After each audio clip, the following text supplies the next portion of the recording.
Okay, we're live now. Okay, good morning everybody and welcome to this meeting of the Combined Authority. Before we begin, I will briefly set out the basis on which this meeting will operate. The new meeting regulations allow for formal local government meetings to be held on a virtual basis without elected members being physically present together in the same place. In practical terms, this will mean that the Combined Authority Board and Executive Committees will hold virtual meetings on the dates agreed by the Board at our annual meeting on the 3rd of June 2020. The virtual meetings will be held using Zoom meeting software. All notices and documents relating to virtual meetings will be published and circulated electronically. The conduct of virtual meetings will reflect as closely as possible the arrangements for physical meetings set out in the Combined Authority's Constitution. Voting will be dealt with by the Chair, asking each voting member individually how they wish to vote rather than a show of hands. The press and public will be able to observe meetings in real time by using a link on the meeting webpage. Decision statements and minutes will be published in the normal way. These are temporary arrangements pending the relaxation of social distancing requirements. If we experience any technical difficulties, I will adjourn the meeting briefly while officers try to resolve these. If a board member loses connection, I will also call a short adjournment while we try to reconnect them. If this is not possible and the meeting remains quorate, we will continue. If we become inquorate, the meeting will be closed and rescheduled. We will be taking questions from overview and scrutiny in the usual way, and I will invite the Chair of Committee, Councillor Lorna Dupre, to join the meeting to put those questions when we reach the relevant links and items on the agenda. Can I ask all board members to keep your microphones muted unless you wish to speak, and this will minimise background noise. Keep your video turned on throughout the meeting to demonstrate your presence, and allow everyone to follow who is speaking. At 11 a.m. this morning, we will pause to observe 2 minutes silence for VJ Day 19. Sorry, my apologies. At 11 a.m. we will pause to observe the 2 minutes silence for VJ Day 75. Marking 75 years since the end of World War II. This has always been a poignant day for the people of Cambridgeshire because the Cambridgeshire Regiment was in the Far East during World War II, and many men served on the Burma Railway, and many more died in that awful circumstance. So I hope the board members will join me at 11 o'clock. I would also like to congratulate Jess Borden on her new role, and we're delighted. I know Jess is so busy now that she can't always make the meetings, but we're absolutely delighted to see her here today. I would also like to offer my prayers to the people of Beirut after the horrid explosion yesterday. Our COVID-19 response has of course formed a major part of our output at the Combined Authority since the last board meeting. Cambridgeshire and Peterborough was announced as a pilot area of the National Retraining Scheme, and we've brought forward £2.9 million of funding for active transport across the region, making walking and cycling a genuine option for those getting around and getting back to work. We've also made significant steps with the University of Peterborough, with the university's Minister, Michelle Donnellan MP, joining us for the announcement of our partnership with Anglia Ruskin University and planning permission being submitted in the first phase campus. The people of Peterborough have been waiting for 20 years for a university, and in only 3 years of existence, the Combined Authority is now making it happen. And only yesterday, the government announced an agreement with us for £14.6 million towards phase 2, and we are very excited about that funding too. Another long-awaited project is Farnham Railway Station, for which we now have approved planning permission and a plan to start construction in September. I'm continuing to push for this station to be operational by the end of next year, a full year earlier than previously scheduled. In other transport matters, we now have a full business case for rejuvenating Wisbeach's rail connections, contractors to build new car parks at Maidie and Whittlesea stations, and a plan to resolve key transport issues around Huntington and St Ives. Yesterday, I was immensely proud to join the topping out ceremony for our first 100k homes in Fordham. I believe this new model of affordable housing is all the more essential given the effects of COVID-19 on jobs and the housing market. And I look forward to presenting keys to the first homeowners within the next few months. We will also have approved another 296 affordable homes in Fenland, Peterborough and Huntington. taking us 3/4 of the way to our 2,000 new homes target set by government.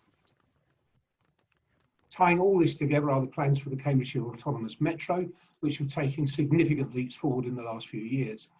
We will be hearing some of the details in our meeting today, and I would like to thank Cambridgeshire Head, Dr. David Cleveley, Professor John Miles, Duncan McGunn, and David Higgins for all the work they have put in and the support they've provided in this project.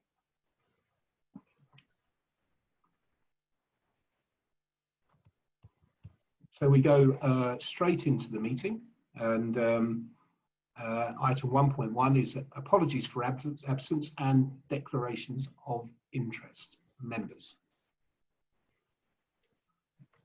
Okay, I have Councillor John Holditch. John, you're muted, I'm afraid.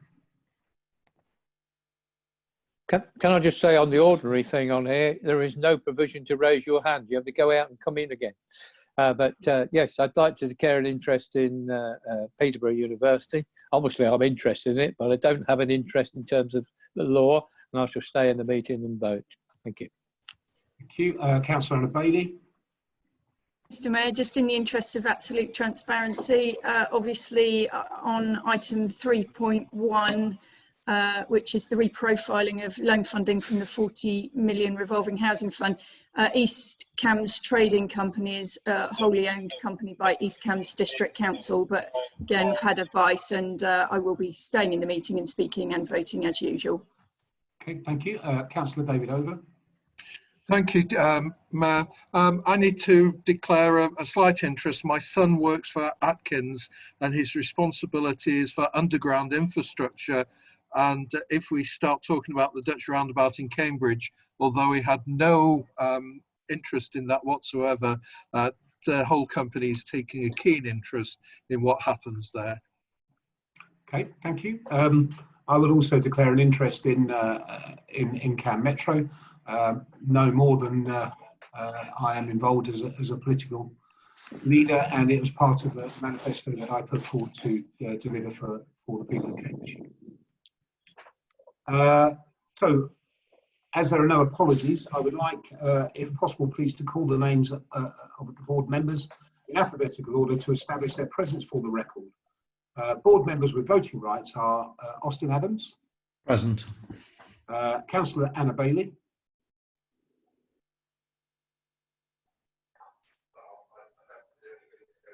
I can see Anna, so we'll take that as a yes. Sorry, I did actually say present. Maybe it wasn't loud enough. Apologies, Mayor. Councillor Bowden. Present. Councillor Count. Present. Councillor Fuller. Present. Councillor Holditch. Present. Councillor Smith. Present. And I'm sorry, apologies, Councillor Herbert. How could I possibly have missed you out? Councillor Herbert. Present. And our non-voting cooperative board members are Jess Borden. Present. Councillor Ray Risby, Acting Police and Crime Commissioner. Present. It is Bisbee. and Councillor David Over. Present. Thank you very much indeed. Item 1.2 of the minutes, and we've been asked to approve the minutes of the Combined Authority Board meeting on the 3rd of June 2020. If any member wishes to raise a question on the accuracy of the minutes, can you raise your hand now?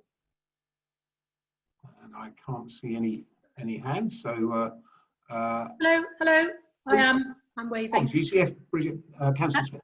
Thank you. Can I just raise a point, please, about item 536 on the minutes, which recounts the debate we had about our new complaints policy and gives an undertaking that the finalised version, picking up on what we discussed, would be brought to the next board meeting. I don't recount seeing the complaints policy again. I stand to be corrected if I've forgotten. Okay, Mr. Mayor, I can intervene on that one. The minute actually, and this is my fault, it's incorrectly relates actually what was agreed, which was that the terms of the complaint policy as updated would be approved with the Mayor. That's been done, and it's now falls to me to provide it to members of the board. I was going to do that simply by way of exchange rather than to this meeting. That was my that's what I took as the action, Councillor Smith. So after this meeting, I will circulate the updated version, which deals essentially with a point on anonymity. So that's my error on the minutes there. Apologies, Mr. Mayor. Councillor Smith. Thank you. Okay, so those need to be corrected in the minutes. Will there be an opportunity for us to respond, or are we just being sent the final draft? You know, if we're not satisfied that they've fulfilled what we asked to be done, will there be further opportunity for them to be revised? Mr. Mayor, happy to come back on that. And perhaps if I circulate them and if members are dissatisfied, I can liaise with the Mayor and with a view to bringing it back to a board meeting in the future. I'm hoping that the amendments are quite plain and straightforward and that won't arise, but of course I'm open to that. Okay, and we'll obviously work with you to make sure that we get it right and that you are satisfied, Councillor Smith. Any other comments? Okay, so as there are no other comments, I assume that with the additions that Councillor Smith has made, that everybody is in favour. Unless anybody's going to wave at me frantically now, we will move on with a unanimous vote by the majority by board members. I think Councillor David Over has his blue hand raised. Sorry to intervene. I think that's a historical one. Councillor Over, could you put your hand down unless you wish to speak? Thank you very much. So we have received no petitions, item 1.3, we received no petitions. We'll move on to 1.4, public questions. And we have received one public question which relates to Metro. We will take that when we reach item 3.2 on the agenda. We've also received a question from County Councillor Tim Upswin. I'm delighted that Tim is able to join us. I was concerned that he might be in transit, which was the message that we had. So, and that's not the case. So this item does not relate to an item on today's agenda, but we will take the question now. And Councillor Upswin, would you like to ask your question? Yes, good morning, James. This question may, in fact, to some extent be answered by item 3.6 on your agenda today. Paragraph 220 of the spring budget on Wednesday, the 11th of March 2020, mentions the possibility of 4 development corporations for Bedford, St Neots, Sandy, Camborne and Cambridge, and continues with a slightly clumsy wording, which includes plans to explore the case for a new town at Cambridge. I used to be Cabinet Member for Strategic Planning at South Cambridge District Council, and I am now on the Joint Local Planning Advisory Group, which is steering the preliminary stages of the Joint Local Plan for Cambridge and South Cambridgeshire, expected to be submitted by the end of 2022. The 2 councils have just launched the public consultation on the North East Cambridge Area Action Plan. At your Combined Authority Board meeting on the 29th of May 2019, the non-statutory Strategic Spatial Framework Phase 2 was withdrawn, and the minutes report that this was on the grounds that, quotes, it did not yet demonstrate the level of challenge, vision and ambition for the future which was needed. The budget announces plans to develop with local partners a long-term spatial framework to support strategic planning in the Oxcam arc, not supplant or replace it. We may be about to experience a seismic shift in the planning system with a move to zonal allocations for growth, renewal and protection. Much of the discussion leading up to this week's policy paper has emphasised the importance of front-loading public engagement to the plan-making stage.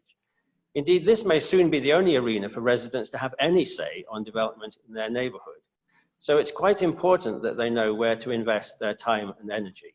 Hence my question, what has happened to the non-statutory strategic spatial framework, and where is the current locus for coordination of plan making across the constituent local planning authorities? We used to have a very effective joint strategic planning unit headed by John Williamson, and I'm wondering how this may have been carried forward into new structures. Thank you. Thank you, Tim. I think it's a pertinent question and one that is a question that all combined authorities have to answer. And the reality is that I think that of all the combined authorities, I don't think any have managed to deliver a spatial plan. And Manchester has been at it for 10 years, by the way, and has not managed to do so. And I think there's a reason behind that. And I think the reason behind that is there is a nervousness from planning authorities that signing up to a spatial plan will mean that those individual planning authorities will lose planning control. And I think that's a legitimate concern that isn't answered by government's request for a non-statutory spatial plan. So trying to find that agreement across combined authority areas when there isn't an underlying fallback position for individual planning authorities is concerning to them, and I can see where they're nervous. However, I am a great believer in spatial strategy, as you would expect, Tim, and the reality is, if we do not look at something holistically in an area like Cambridgeshire, we begin to make transport decisions based on individual local plans that are failing our surrounding areas, and we do not take account of the growth necessary across the entirety of Cambridgeshire. And as I said, this isn't the fault of individual planning authorities. And what I would welcome from government actually is more direction in this. And the direction from government around spatial plans have been quite woolly. We weren't asked to put together a statutory spatial plan. We were asked to put together a non-statutory spatial plan. And the difference, of course, between the two is absolutely significant. So I think it is imperative that we find a way with government to make sure that we can deliver the best possible solution for the whole of Cambridgeshire. Now, clearly, we do work not as individuals on the combined authority, we work together.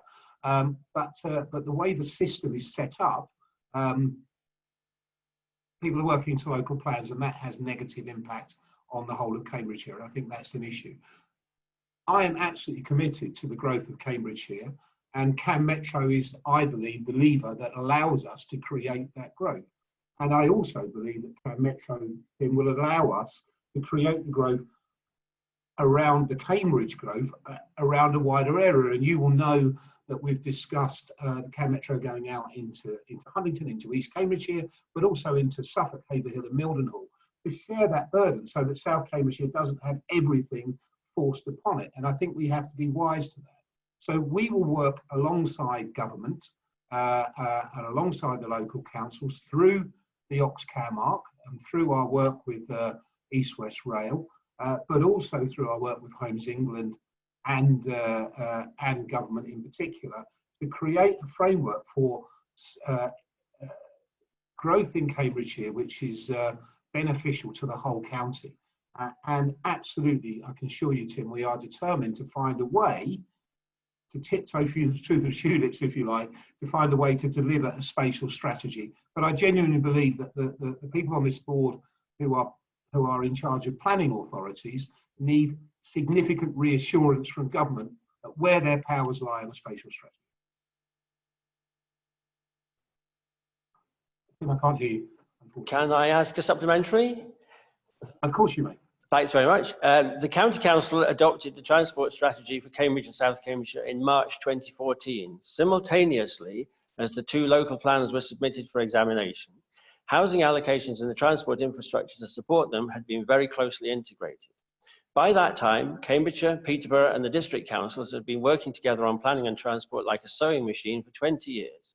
We used to be held up across the country as a model for long-term cross-party two-tier cooperation. One of my hopes for devolution was that we would be able to take this a step further and produce an integrated, single, sub-regional strategy combining planning, housing, transport, economy, utilities, and preservation and enhancement of built and natural heritage. So I was heartened to read in the agenda last year, the non-statutory strategic spatial framework phase 2 is being prepared concurrently with the local transport plan. NSSF2 has reached issues stage, and these will be consulted on at the same time as the draft LTP.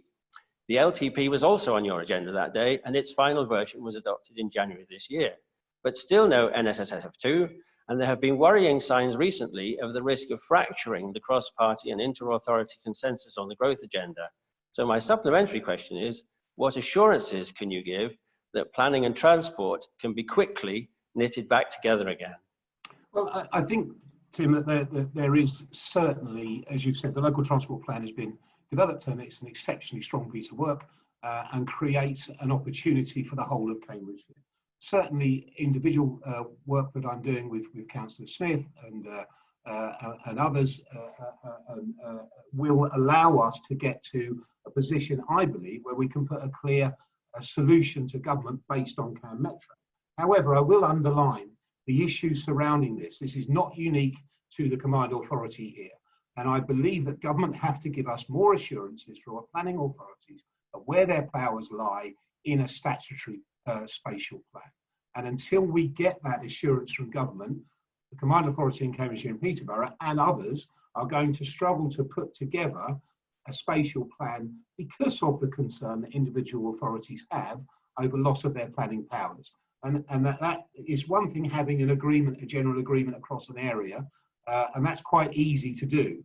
When you are talking about delivering not just to the local plans, but as I was requested as Mayor to deliver 70,000 homes above the local plans, it becomes very, very difficult to get that agreement without putting forward, in my opinion, a statutory spatial plan.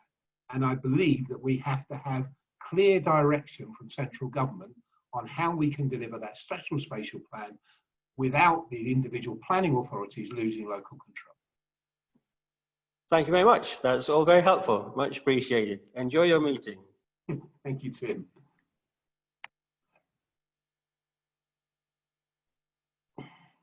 So we go on to item 1.5, which is the forward plan, and Robert. Yes, members, so the forward plan is published on the web and updated regularly. If these members are asked today to consider, having looked at the forward plan, whether there are decisions on there which are allocated to executive committees but which members feel should be dealt with by the Combined Authority Board, should come to the board and should be reserved. So so you're being asked to approve the forward plan. Okay, thank you. Councillor Herbert has already got his hand up, so Councillor Herbert. Well, I'm interested in the fact that there's no mark in the forward plan for the Cam Metro outline business case. Originally, it was due to come to this meeting. So I just wondered, James, if you're able to say, Mayor, when you're expecting that to come. You have elsewhere on the agenda a report setting up a special purpose vehicle, but when will the outline business case and thereby the definition of the project come to the Combined Authority Board? Yeah, so as you're fully aware, Councillor Herbert, we've had a significant piece of work, and there's a question on this from the general public as well later from Dr. David Cleaver and his team, which we felt it would be erroneous to put forward a business case which didn't include that exceptional piece of work. So it was important that we did that. Also, Councillor Herbert, I think it's also when you're delivering a transport scheme such as this, it's also important to take into consideration the impact of COVID-19, and that's where we are. So bringing the case to this board meeting at this particular time, I think would not have been right. Including the work from Dr. Cleaver and COVID-19 into the business case and absorbing that, I think is absolutely key. And we're expecting that business case to be completed around early after Christmas in January sometime. So we will update the board when we have a completion date. Okay, thanks for the date. I had another question and suggestion, Mayor. We've still got a long way to go on the economic recovery from coronavirus, and we haven't yet had a report to the board about the Combined Authorities response. Each of us have got concerns about our own economy, and I just wondered whether we could have a report to the 30th of September meeting, reviewing particularly the economic role that the Combined Authority has played, and played a very useful part in that, because about that time we should be really looking ahead in terms of the economic recovery and the social and environmental issues. And whilst I'm speaking, I think we should also look at trying to bank some of the projects that have been funded via the Combined Authority to increase cycling and to get mode shift from cars, particularly in market towns and the cities in the geography. Yeah, I think it's a very good idea to bring that get some work done on that. We've obviously been intervened in several areas, and that intervention continues, as you're aware, Councillor Herbert, across our market towns and our cities, and there is more to come on walking and cycling later on this week, which we're quite excited about as well. So yes, I think we request. Sorry for interrupting, Mr. Mayor. We're 10 seconds off 11 a.m. Just thought I'd notify. Thank you. We will continue this on this discussion in 2 minutes. Thank you.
Thank you, members. Yes, Councillor Herbert, we will ask our directors to put together a report to board on the interventions of the Combined Authority into COVID-19, as you requested. Thank you. And then if it could look, Mayor, at the economic challenges of the next couple of years, it would be useful as well. I appreciate that. Okay, thank you. Any other comments on the forward plan? So as there were no further comments, I assume that the committee will approve that unanimously, and we will move on to item 1.6, which is membership of the Combined Authority update. Is that you again, Robert? It is, Mr. Mayor. I'm happy to introduce this. Members, Mr. Mayor, the report updates you on appointments of members and substitute members to by the constituent councils to the Combined Authority Board, Executive Committees and Business Board, as well as the Overview and Scrutiny Committee and the Audit and Governance Committee for the next municipal year. This has come to you in a couple of stages owing to the timing of various of the annual meetings. The report sets out by way of its appendices which members are appointed to which committees. And members are asked to approve and note that. Thank you, Mr. Mayor. Okay. Are members happy to approve and note? I believe so. So we approve and note, and we move on to 1.7, which again is Robert. Again, a very straightforward one, Mr. Mayor. This is to update the board as to the change of the registered office for the CPCA's subsidiary companies and also the CPCA itself, and it notes the registered office for the CPCA for administrative purposes. Okay. Any comments, members? Councillor Herbert. Can I just see if there's any update on the office provision and just check that this is just a procedural action rather than a determination that the Combined Authorities already decided to move to Ely? Yes, you can certainly have an update on that. Mr. Hill, do you want to come in on that? Well, I take that, Mr. Mayor. Yeah, thank you. It is a procedural matter in respect of a registered address. and certainly doesn't indicate that the Combined Authority has made any decisions in relation to either temporary or permanent accommodation to any particular location. In terms of the temporary accommodation, we've now been able to complete our task in terms of trawling constituent authorities in terms of availability of accommodation.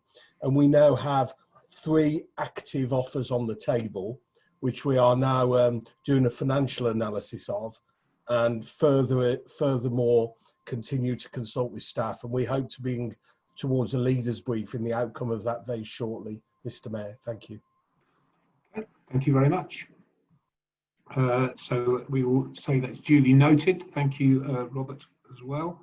Item 1.8 is Audit and Governance Committee Annual Report 2019 to 20.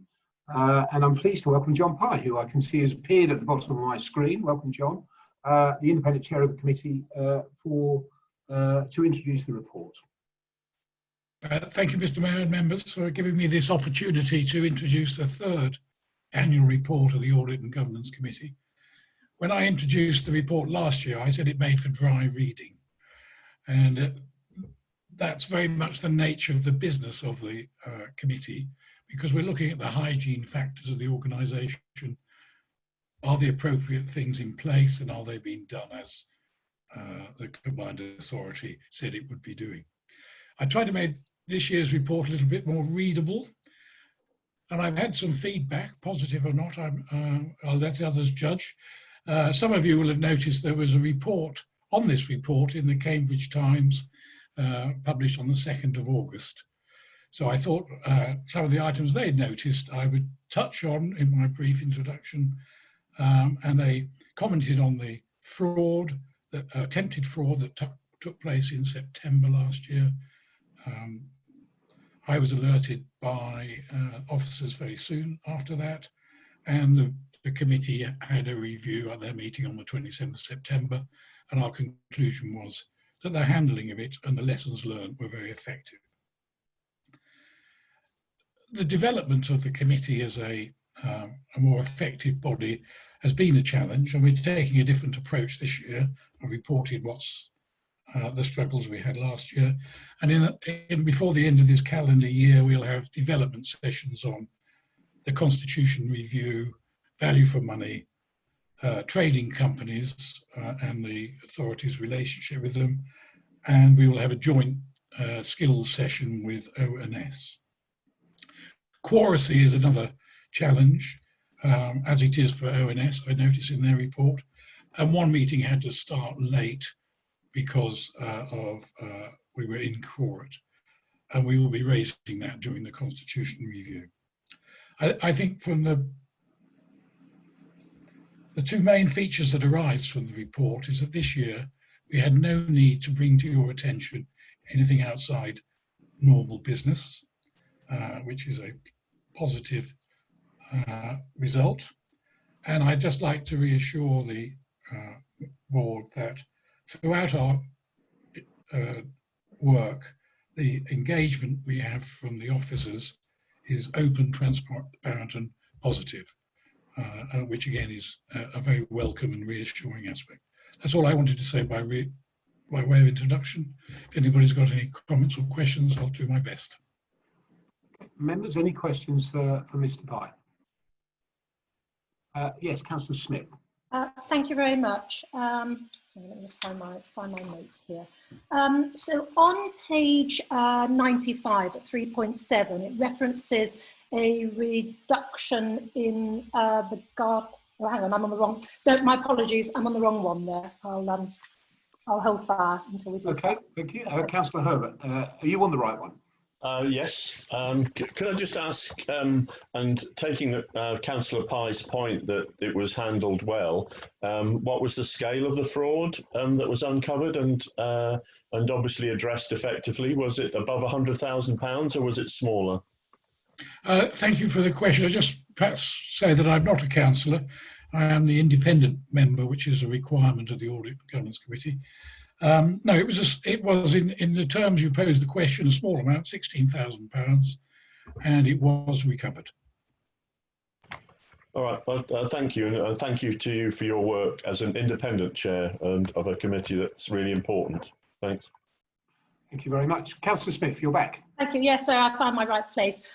Page 71, I note that almost half of the FOIs were dealt with outside of the required time scale, and we seem to be blaming third parties for that.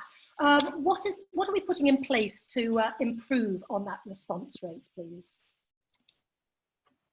I think I ought to refer to officers for that reply. I'm happy to speak to that, Mr. Mayor.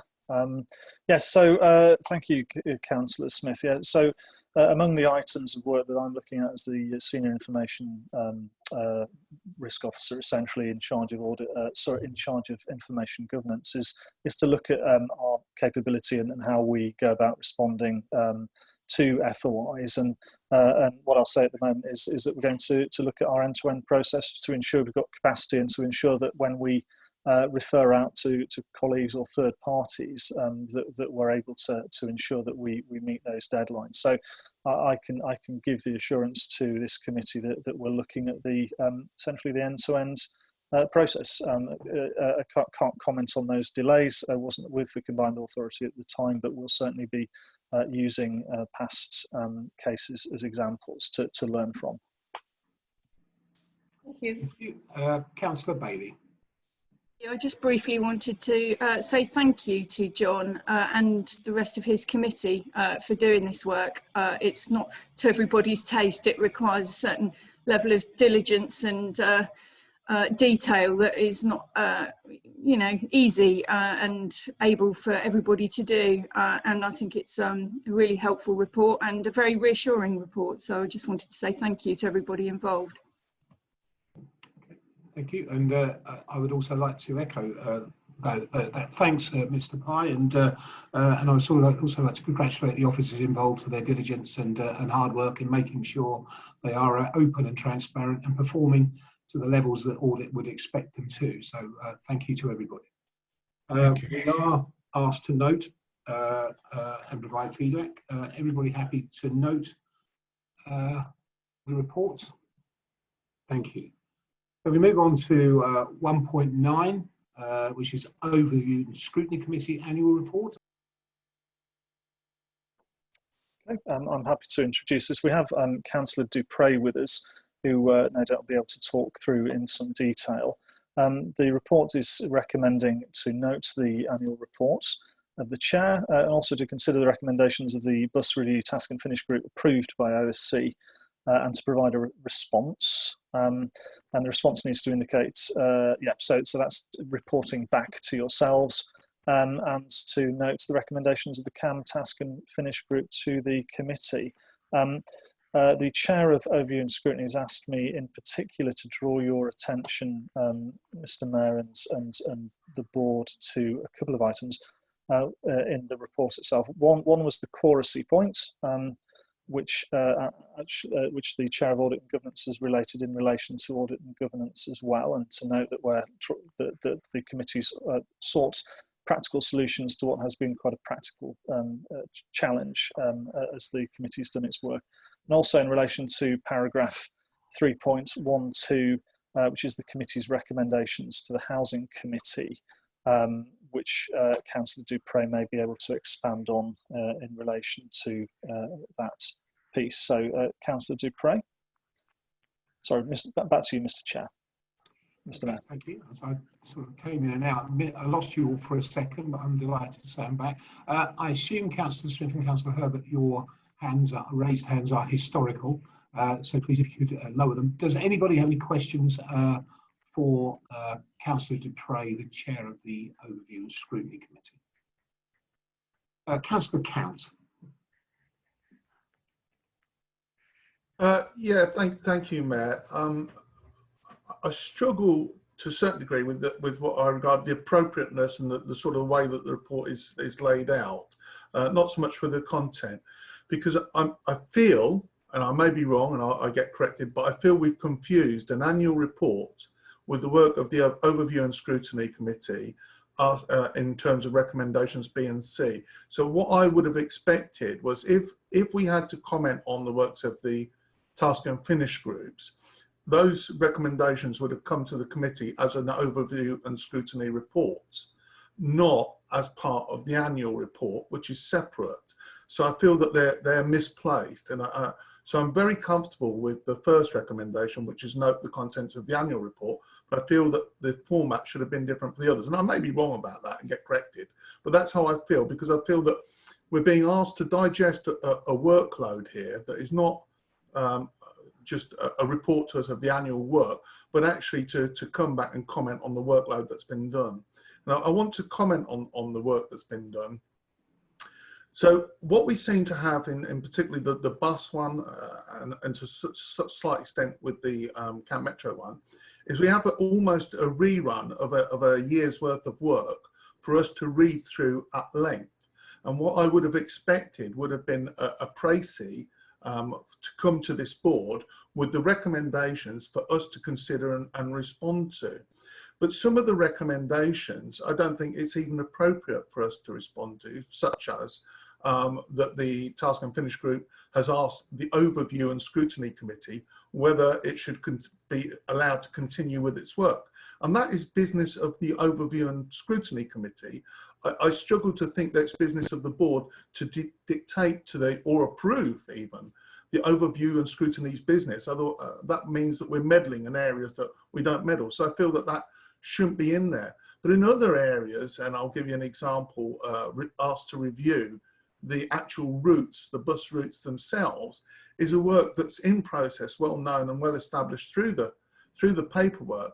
And for me, it feels like if you're halfway through building the A14 and somebody says, what we really need is the A14 being built, and then the A14 gets completed, and later on you say, I asked for the A14 to be built when it's clearly underway already. So I feel that some of those are, I think when the responses go back to those points, some of them will be borne out. There's quite a difference in the wording of recommendation B compared to recommendation C. And it goes into detail about reminding this board of its duty to respond in two months as written in the Constitution.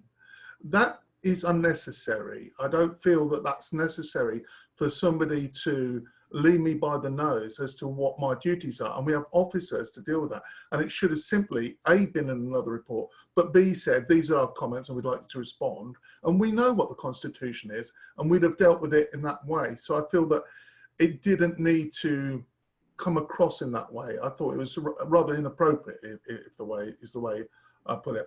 I can support all three, A, B and C, but I feel that there's room for a change or improvement for next year. And I hope that I'm not speaking out of turn and got all this wrong, but it just feels to me that we're confusing workloads here. Councillor Dupre. Thank you, Mayor.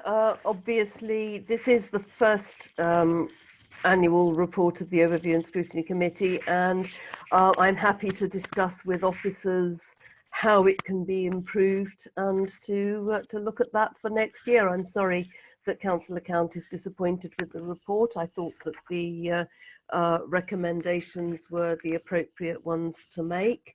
Clearly, we are not inviting the board to take control of the Overview and Scrutiny Committee's business, and there are this report includes recommendations that were internal recommendations from the Task and Finish groups to the Overview and Scrutiny Committee, but for completeness, we wanted to give the board a flavour of what we'd been doing over the last year, and we thought that was the best way to do this.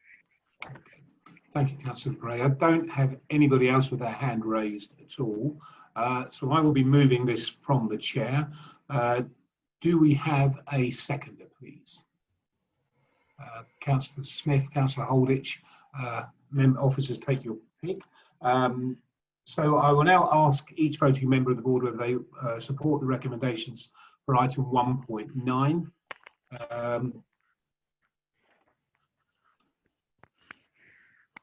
Austin Adams?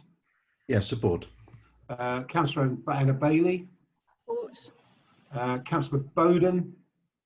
Support. Councillor Count? Support. Councillor Fuller? Support. Councillor Herbert? Support. Councillor Holditch? Support. And Councillor Smith? Support. Thank you, and that's unanimous. Thank you, and again, thank you, Councillor Dupre. We move on to the budget monitoring update, item 2.1. There is a question on this item from the Overview and Scrutiny Committee, and can I ask the Chair of the Committee, Councillor Lorna Dupre, to share the question with us? Thank you, Mayor. The question from the Overview and Scrutiny Committee on this item is, building upon cycle schemes he has funded recently, is the Mayor able to consider reviewing budgets and move funding towards promoting safe walking and particularly cycling? Okay, thank you. The authority's transport strategy outlined in the local transport plan, published earlier this year, aims to provide a really attractive alternative to the private car through encouraging modal shift. Many of our core policies aim to encourage a shift to walking, cycling and public transport, from providing sustainable connectivity to and within new developments to delivering world-class cycling and walking infrastructure. The authority's overarching vision is to create a transport system in which walking, cycling and public transport are the natural choices for the majority of journeys because they're affordable, healthy, convenient and safe alternatives to the private car. The more people travelling on foot and by bike rather than by private car will help to reduce congestion, improve air quality and safety, and create attractive, healthy and thriving streets and communities. All transport plans promoted by the Combined Authority need to comply and adhere to our policies, including promotion of sustainable active modes. For example, one of the key objectives of the A10 Strategic Outline Business Case is to ensure due consideration is given to the provision of an improved high-quality cycle route between Cambridge and Ely.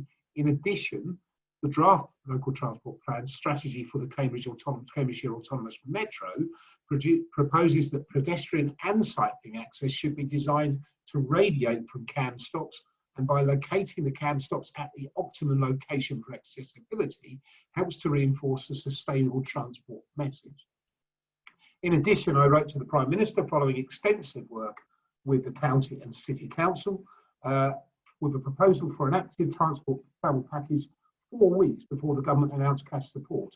Whilst we await funding secured from central government grant, the Combined Authority had provided £2.9 million of cash support to ensure that active travel measures can be implemented in a timely manner. This has meant that the people of Cambridgeshire and Peterborough have started to benefit from these improvements in advance of the funding being received by government.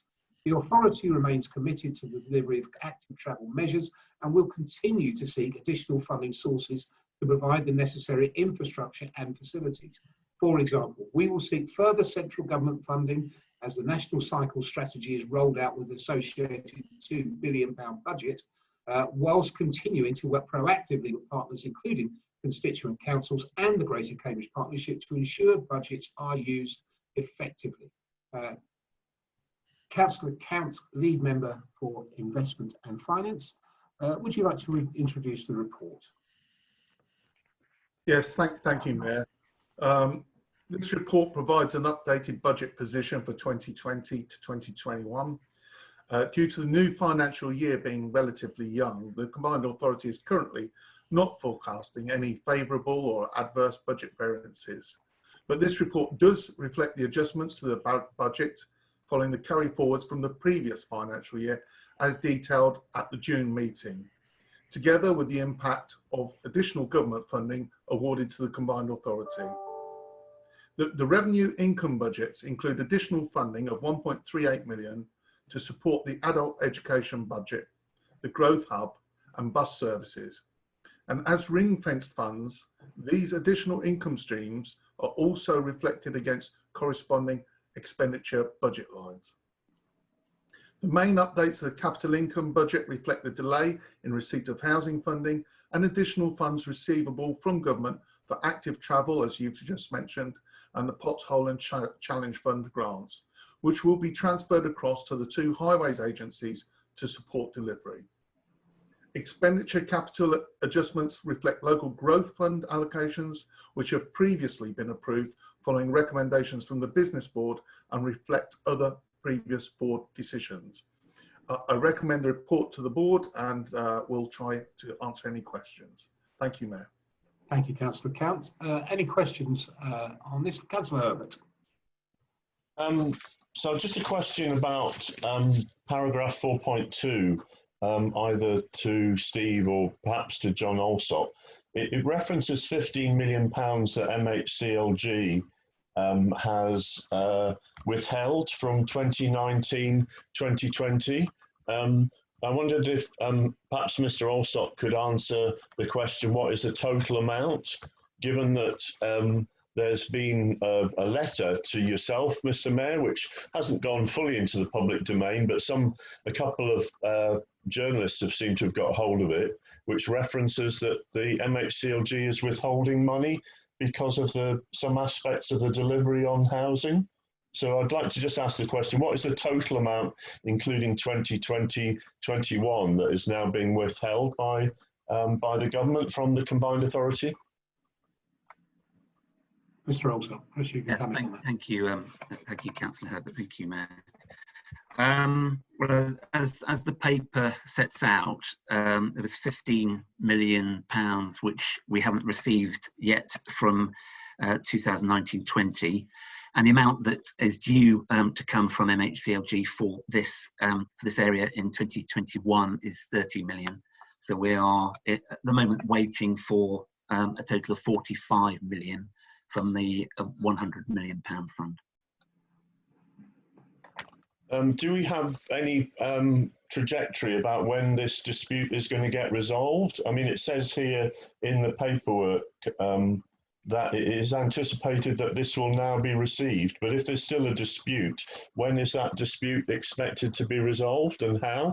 So we have a meeting sorry, Mr. Olson, we have a meeting in September with MHCLG. The dispute seems to revolve around the timeline for the housing fund, and as you're well aware, Councillor Herbert, we agreed a deal, and you're one of the few left on the board who was there at the time, and it was a 5-year deal, £20 million a year for £100 million funding for the Combined Authority for housing. There are officials at MHCLG are now saying that should be March 2021 rather than March 2022, and that affects our timeline of delivery. As we've said already today, we're 3/4 of the way towards our 2,000 houses, and there was a 7-month delay because of a mistake by MHCLG in putting together the plan initially, which held up our ability to deliver. So we are working alongside our colleagues in MHCLG.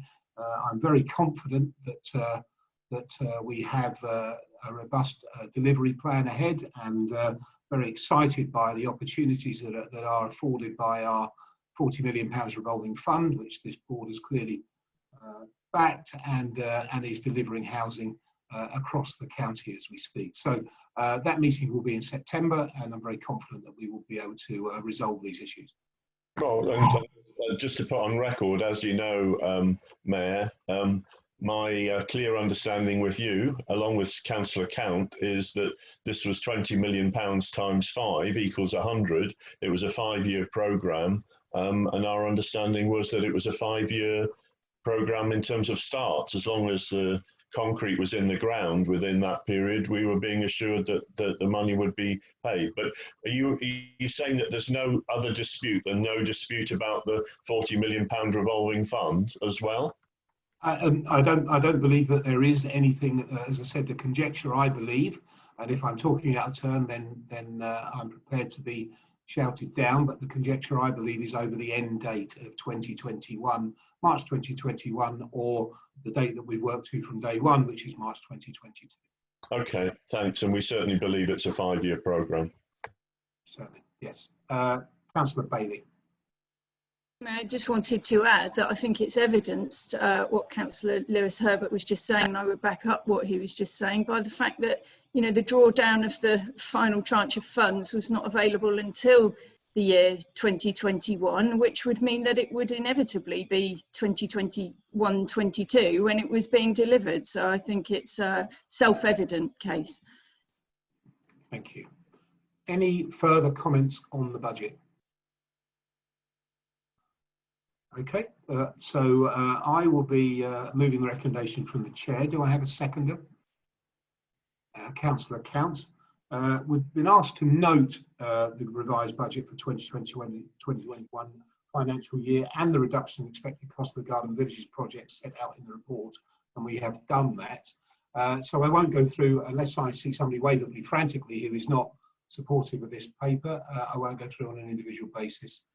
I can't see anybody waving frantically, so we will duly note the item.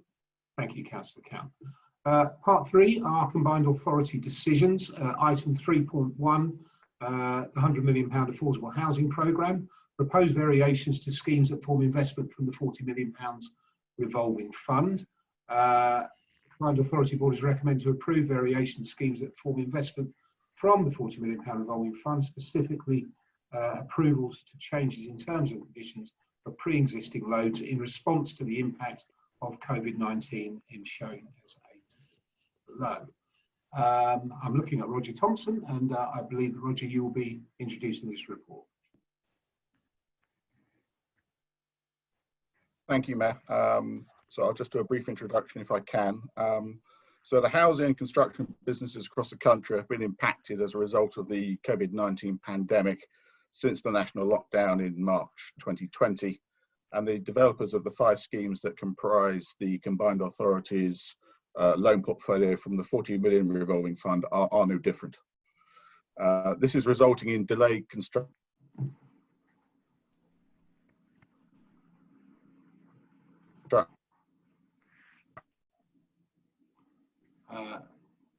Mr. Thompson, I don't know if you can hear us, but I certainly have lost programs, disruption to supply chains Mr. Thompson, to our borrowers about Roger, their issues.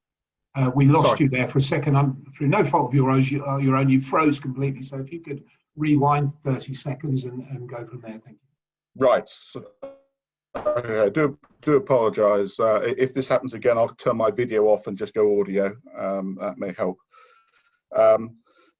So in terms of the impact on the construction industry, this is resulting in delayed construction programs for our borrowers, disruption in supply chains on both materials and labour, and potentially significant impacts upon the market for the houses that are being built. In response to the situation, we've been talking to our borrowers about their issues in order to get the portfolio of 213 houses built with the minimum of delay. The outcome is the paper that you have before you. The recommendations comprise of 2 key components. First, extension to the duration of the existing loan facility agreements for each project. These are listed in Table A under the decision required. The proposed extensions should ensure that the developers have enough time to complete the developments before they have to repay the loans back to the combined authority. Secondly, is the offer of interest-free periods for each individual project as listed in Table B.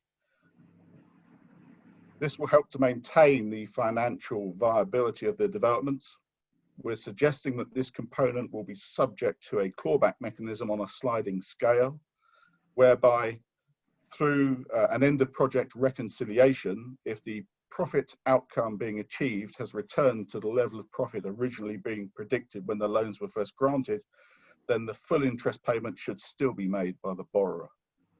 These measures should help to ensure that our priority of getting the completion of this portfolio of homes is achieved, and I recommend the paper to the board. Thank you very much, Mr. Thompson. We have an indication from Councillor Smith to speak. Councillor Smith. Sorry, Mr. Mayor, do you find just very quickly, I'm conscious that there are some exempt appendices in accompanying this report, and if members of the board wish to refer to them, we would need to move into private session. So conscious of that, members may want to choose to do that or to proceed only on the public papers. I just wanted to put that caveat in so that we didn't stray into that exempt item, Mr. Mayor. Okay, so members, does anybody wish to stray into the exempt papers? I'm not seeing any nods. So just be wary, members, of that situation, and I will bring in Councillor Smith. Thank you. I did want to reference something that was in the Bevan Britton report, but that seems to be in the main pack, so I'm assuming that's not restricted. That's absolutely right. And I'm also conscious that our Review and Scrutiny Committee Chair did have a question as well. So just to fit that in, it may be a good idea, perhaps before any questions, but I just want to make sure that that's clear on your briefing note. Sorry, Mr. Mayor. it was below the table, so Yes, excuse me. My apologies on that. So before I bring you in, if you'll give us forbearance, Councillor Smith, we will have a question from Overview and Scrutiny. So Councillor Dupre. Thank you very much. The question from the committee is, the report to the board states that the lost interest by granting interest-free periods will not impact on other areas of the combined authority, i.e. the revenue budget does not rely on these funds. But as mentioned earlier in the paper, any interest earned on these loans would be recycled and reinvested into new housing projects, i.e. the loss of interest just impacts on future funds available to support the £100 million affordable housing programme. What, in financial and housing unit terms, is the opportunity cost of this lost interest?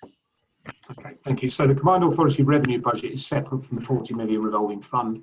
So any interest being foregone from the loans under the 40 million revolving fund does not affect the revenue budget. It just means that less interest will be received from the revolving fund. So the 40 million revolving fund, which is the beneficiary of all loan interest, will not increase by as much as it would have if interest was being received in full. The interest that we're proposing not to charge amounts to approximately 656,000. The future availability of the £40 million revolving fund with interest that will be paid, will be being paid, should be available to be reinvested into future housing schemes as the current schemes are completed. The alternative to not offering the support package is to put the delivery of some of the housing, the payment of the loans with interest that is due at risk, which would have a far more significant impact.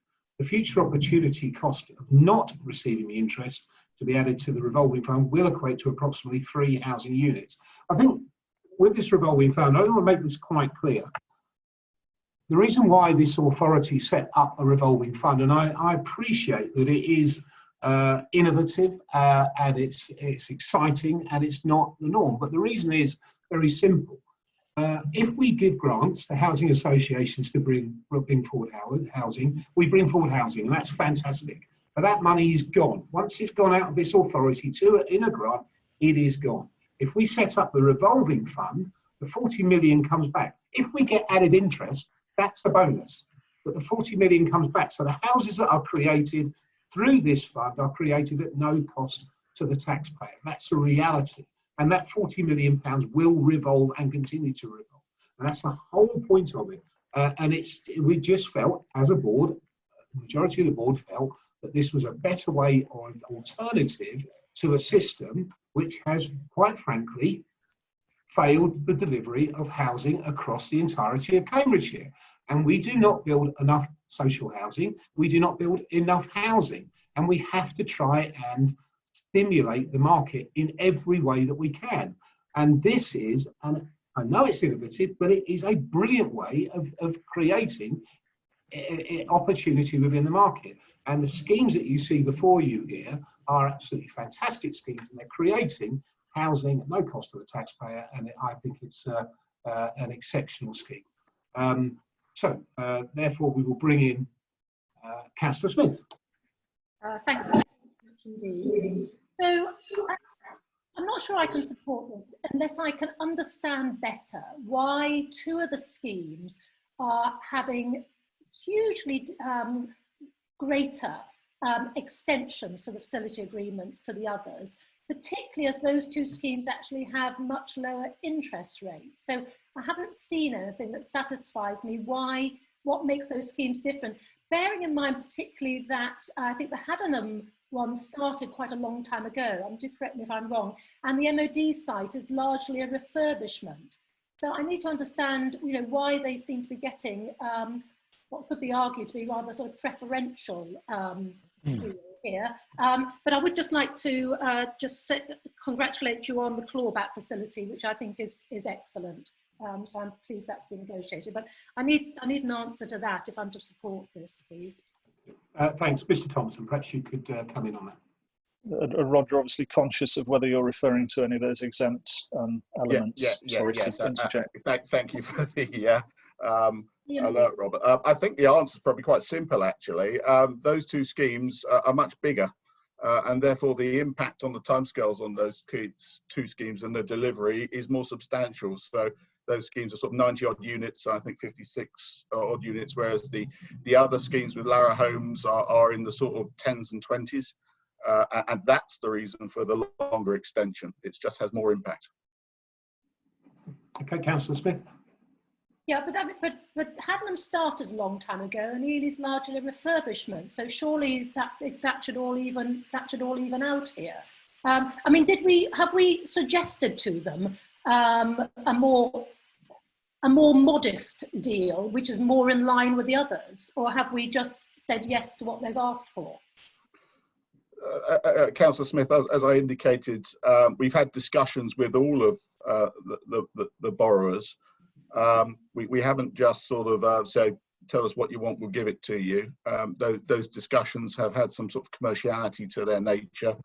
But what I don't want to do as well is find ourselves, in the nicest possible way, coming back in 6 months' time with another paper that sort of extends these loans further. I really, if I can, and I can't totally predict the future, I want this to be a one-stop shop. Shot. And on that basis, we've sort of taken a cautious view on what the impact may be downstream, and therefore what duration of facility the borrowers may require, and we've sought to sort of build that into what's being recommended to the board. Councillor Smith. Thank you. So, I mean, I would argue, so I personally have no objection to things coming back to us. As you say, the future is completely unknown to us at the moment. It's impossible to predict, what's going to be happening to the housing market. But I would argue that a more cautious approach was to have, have an offer that was more in line with the other schemes at the moment, but with the option to come back once there's greater clarity on the future. Well, I can sort of partially repeat what I've said, but part of the effect here is also the market impact, which again is unknown. And again, this comes back to a number of units that are needing to be transacted upon, whether the affordable units or the market units. And obviously with the larger number of market units, if you're looking at the sales rates, which are sort of highly unpredictable, I think the borrowers have taken quite realistic sales rates in terms of what they're projecting their schemes will achieve in terms of as those, the speed at which those units are sold. And obviously the borrowers can't repay the loans without selling the units. So I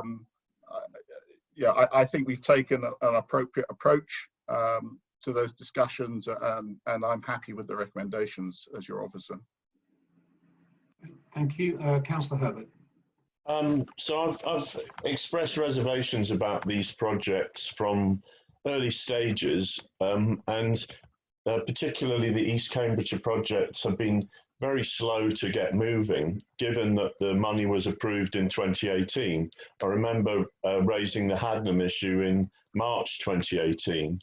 So in the background, Mayor, it talks about 51 million pounds, which is 30.9 million pounds loaned to East Cambridgeshire, and 21.1 million pounds loaned to a single developer, including a project which I raised in March, was a hasty decision by the combined authority because of the circumstances. We were already into the epidemic, yet we're getting a report varied only two meetings later. So I think my overall concern is just, Mayor, that this has been a project for one council and one developer, and now we're the people that are taking the risk away from them. So I'm not going to vote against it. I appreciate that there are delays due to COVID. I want both projects to succeed, and clearly they do need to judge when to sell properties into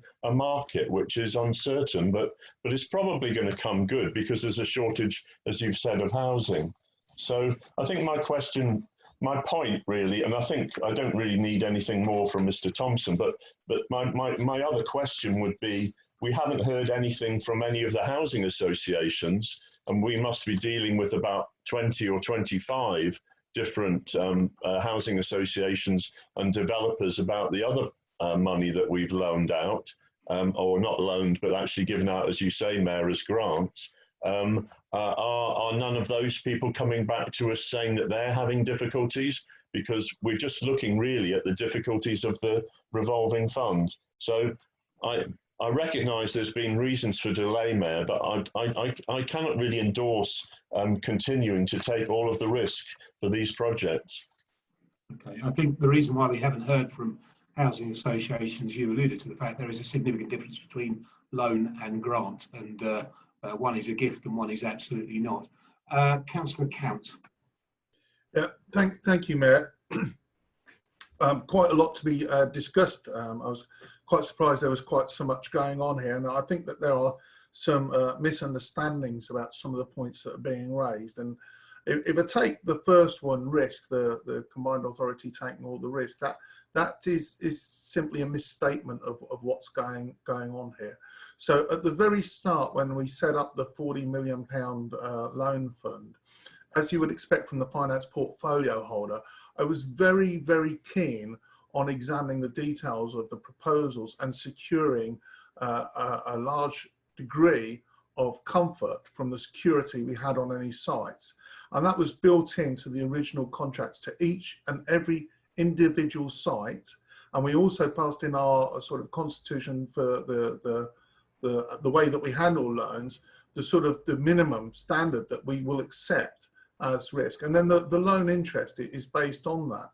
So in the case of default, we are well protected before the advent of coronavirus. Now, the world has moved on a bit because of coronavirus, and it has changed the situation, but we still hold the same amount of long-term security in all these cases. And what we are faced with is an option of not intervening or intervening some more. And I think as a balance of how to move forward, it is clear that the primary objective of this organisation is to build affordable housing. The government gave us £100 million that it said to us, you can give it away, you can grant it. And we're busy giving away 60 million out of the £100 million pot. But we could have given the entire 100 million away. But we devised a way, the £40 million loan scheme. So we don't just give it away, we loan it and still get the houses built. And we're very much in that situation.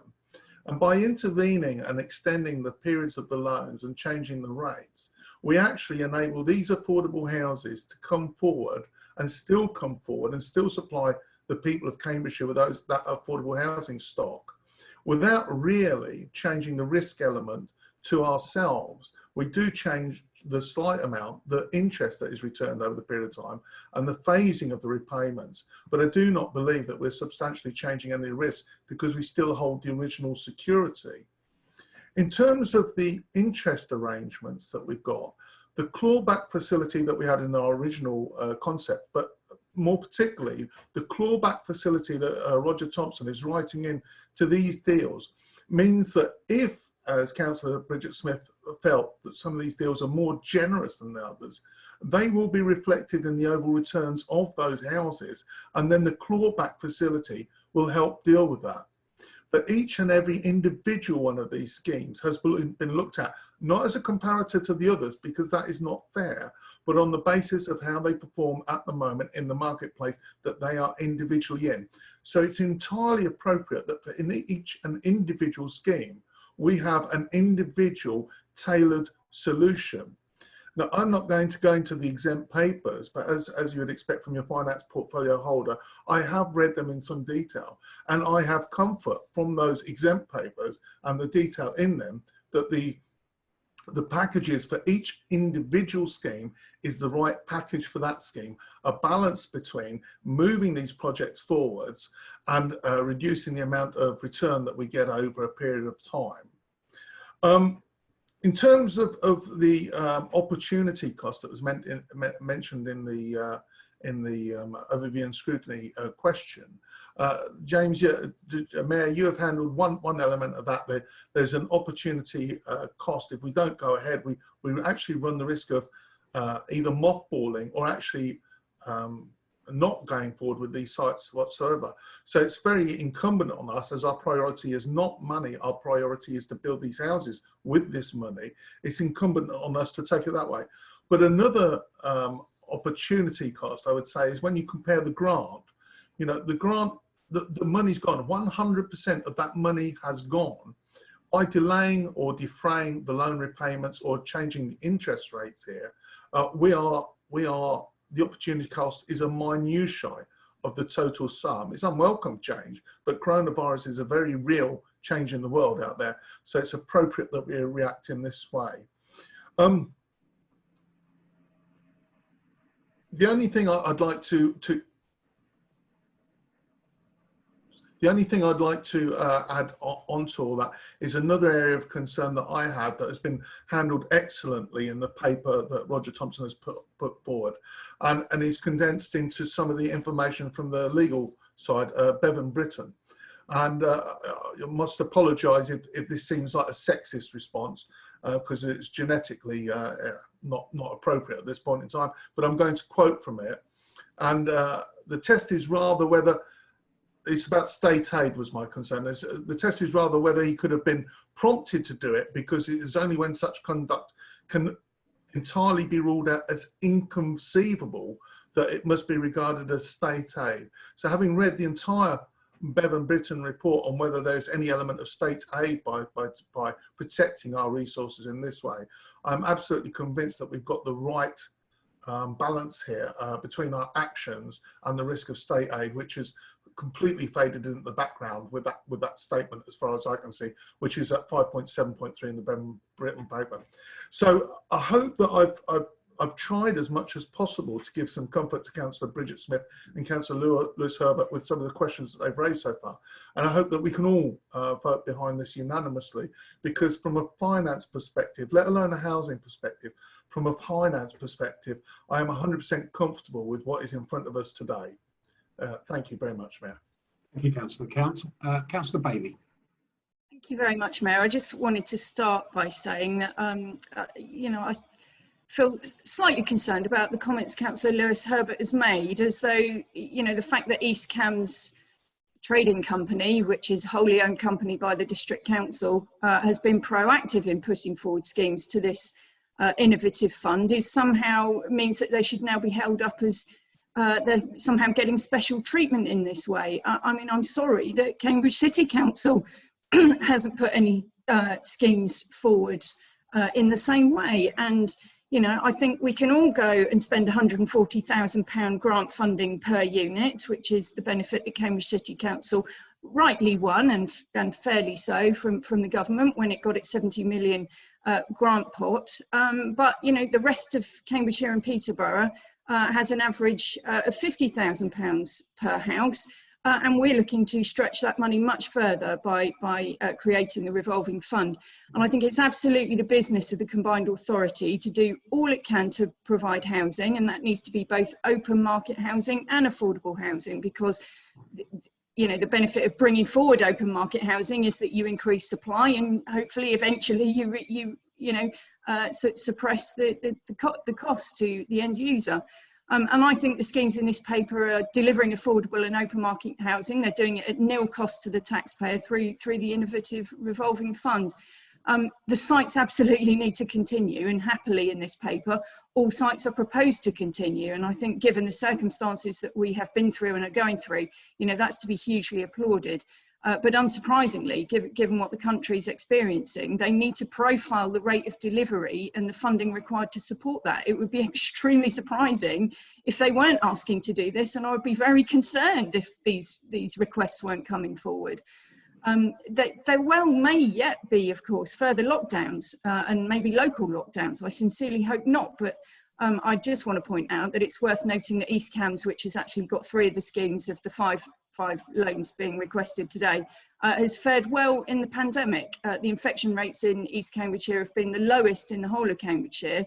They've been less than half of that of the national average. So East Cambs has had 217 cases per 100,000, compared with 346 in Cambridgeshire and 455 in England as a whole. So, you know, East Cambs has done pretty well so far in protecting itself, and I hope we won't get any local lockdowns. We're working hard to avoid that. I think the most important thing here is to allow extension of the loan periods, to allow construction to actually continue at a COVID-safe pace, and that's what this is all about, in order to deliver and sell the units. So just focusing in a bit on the East Cambs Trading Company sites in particular, the MOD housing site and the Haddenham CLT site do need support to continue. I mean, the alternative is literally to shut up shop and have to look at selling the sites or continuing with uncertain funding in place, which is no good to anybody. But make no mistake, the trading company isn't seeking grant funding, which is then spent and gone and unavailable ever again. It's proposing a reprofiling of the rate of delivery and the necessary loan agreement to support the scheme in recognition of the unprecedented event that's been COVID-19. And then, of course, that money will come back to the CA for reuse. So just a little bit of detail, if I may. The sites are currently proceeding at around 50% of their original speed. And that is specifically to facilitate safe working. And of course, we've had a big hole in the programme while the sites were shut down. So it equates to about 6 months disruption to the build programme. And obviously current economic uncertainty and the threat of possible significant job losses already happening, sadly, arising from business failures means that there is going to be an impact on housing sales rates. And the build, this is the point I wanted to emphasise to Councillor Bridget Smith, because the build out rate has to be commensurate with the sales rate. You can't put all the houses on the market at the same time, and neither would cash flow withstand such an approach. And I think that helps to explain Councillor Smith's queries and concerns about the relative size of the ask, which is commensurate to the size of the site. And the two trading companies, East Cambs Trading Company sites, are significantly bigger. And you can't flood the market all at once. It takes on average about 12 weeks to get from sale to completion, and people aren't immediately rushing to buy houses right now. And I think I just want to put that into legible terms, which may also help Councillor Smith. And this information, by the way, is already in the public domain.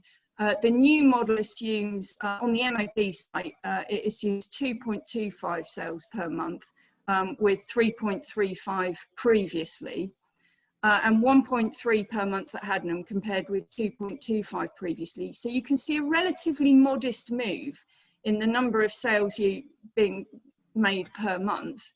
By the time you crunch those numbers through and the rate of, you know, the 50% speed of construction, basically you get the model that shows what it needs to be done in order to allow the sites to come to completion. So that's what's driving the reprofiling and the need to restructure the finances and the loan agreements. And I would just also like to note that East Cambs Trading Company has responded to the fact that the rental market is currently doing relatively well. And in fact, it's changed what it was doing, and it's currently got 9 properties on the site that have been agreed for rental. Which is helping to offset, you know, the costs and the changes in the profile. So, and the final point I wanted to make was that as other lenders are tightening their criteria, and Appendix 3 states that the big lenders are avoiding going into new deals at the moment, I think these sites become even more important, because we could well see a dramatic slowing down of house building with all the knock-on effects of that. And the combined authority's got the opportunity to facilitate continued delivery of housing. And I really hope that Councillor Herbert and Councillor Smith will support this today, as well as all the other board members, because, you know, frankly, the alternative is incredibly unpalatable and hugely damaging to the reputation of all concerned, I think. Thank you, Councillor Bailey. Councillor Herbert, I assume you wanted to come back to Councillor Bailey and something. Just briefly, and I think you made some strong points there, Councillor Bailey. I appreciate the broader reasoning behind the loan facility. I didn't feel that it was widely advertised, but I will be supporting you on this in terms of the provision of this extended support and changes. I think you made some points there that I resonate with, and so I will be voting for this. Thank you, Councillor Hurley. Councillor Bowden. Thank you very much indeed, Mayor. This has been a very wide-ranging and quite a thorough debate, and it's been very helpful to bring out the issues. It is quite clear that the CPCA faces a clear choice. The first is to accept that the 5 loans will be defaulted upon, with the CPCA potentially exercising its contractual remedies, and the second is to restructure the loan repayments which exist. Now, that restructuring option, quite clearly from Roger Thompson's extremely helpful commercial creditor paper in Appendix 3, that restructuring option is the one which banks across the country are adopting because it makes the greatest financial sense. And when we look at risk, there are 2 elements of risk which are involved here. The first element of risk, which is obvious, is the finance risk, the financial risk. And yes, there is a financial risk to this particular rolling fund scheme. It is more a matter of timing than anything else, but the net amount of interest which is potentially foregone may be rather less than has been stated because of the clawback provisions. Now, we can't possibly predict how much of the clawback provisions will work at this time, but there is the opportunity for a significant amount of the interest foregone to be recovered. But the second element of risk is on housing delivery. And there is far less risk of significant delay or even abandonment of schemes if existing developers continue on each of the 5 projects, rather than the combined authority taking over the land and then somehow trying to find a way of moving forwards. So I think that balancing the risks, it's fairly clear, in common with what the banks are doing, with what other commercial organisations are doing across the country, that restructuring loan repayments is the appropriate way to move forwards at the moment.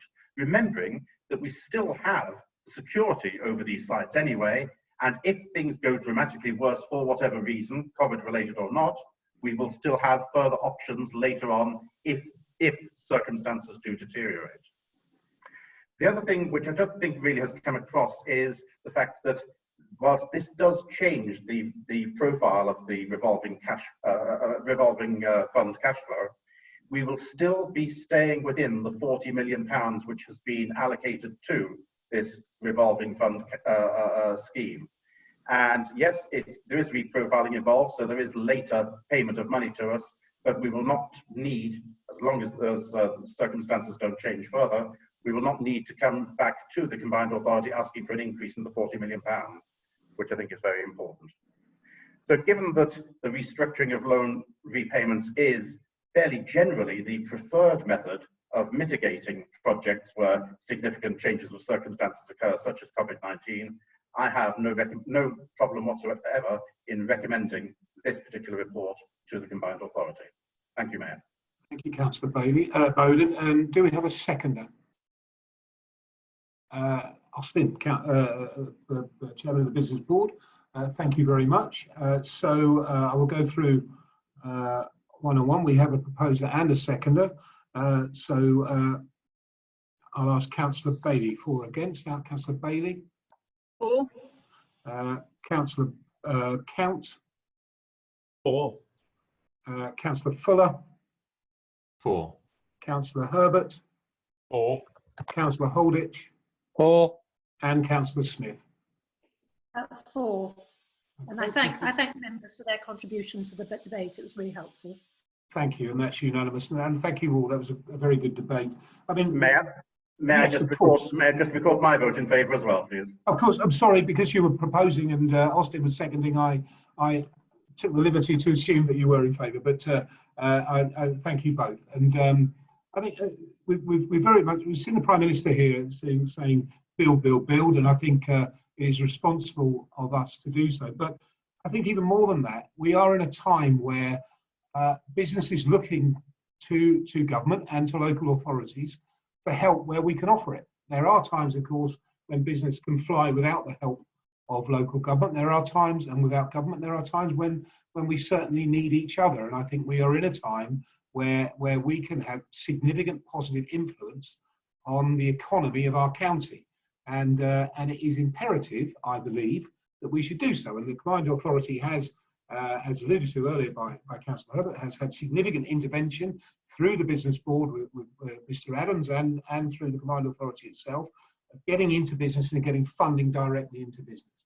And essentially, that's exactly what we've just agreed here. It's working alongside business for delivery on housing, and I'm delighted that the board voted unanimously to support that. Item 3.2 is to bring forward a delivery vehicle for the CAM. We've received a question on this report from the Overview and Scrutiny Committee, and also a question from a member of the public. So, in accordance with the Constitution, we'll hear first from the Chair of the Overview and Scrutiny Committee. Councillor Dupre, would you like to share the committee's question? The committee's question is, the report to the board states that CAM will potentially increase social mobility to Peterborough and the Fens, therefore levelling up the region. Which parts of the Fens will have access to CAM and when? Okay, thank you. The proposal for Cambridgeshire Autonomous Metro, the CAM, is for a high-level, fast and reliable metro-style transport network, which will transform connectivity across the region. During the current and future development stages of CAM programme, extensive analysis is being undertaken on the proposed CAM network. This analysis includes potential routing of CAM across the region and the potential for additional CAM regional routes over and above those already discussed. The analysis will ensure that any proposed CAM routes deliver the aims of the CAM programme, meet the objectives of the CAM sub-strategy, and will be subject to future technical work and public consultations. As the work on the CAM regional routes is at a very early stage of development, we're unable to provide specific details and timescales for potential additional routes that may be included in the One CAM strategy. But it is imperative, absolutely imperative, that we level up the opportunities across Cambridgeshire. And the CAM gives us an ability to do that. It has to start somewhere, and the reason it's starting in the south and around Cambridge is because that's the area of most significant need when it comes to delivering transport infrastructure. You only have to look at the cost of living in Cambridge to understand that it is an area that is debilitated by its transport network. However, if we want to spread the wealth of that part of the region into the rest of the county, we have to look at options for the Fens, and we have to be ambitious, as I know Councillor Holditch is, to take the CAM up to Peterborough as well.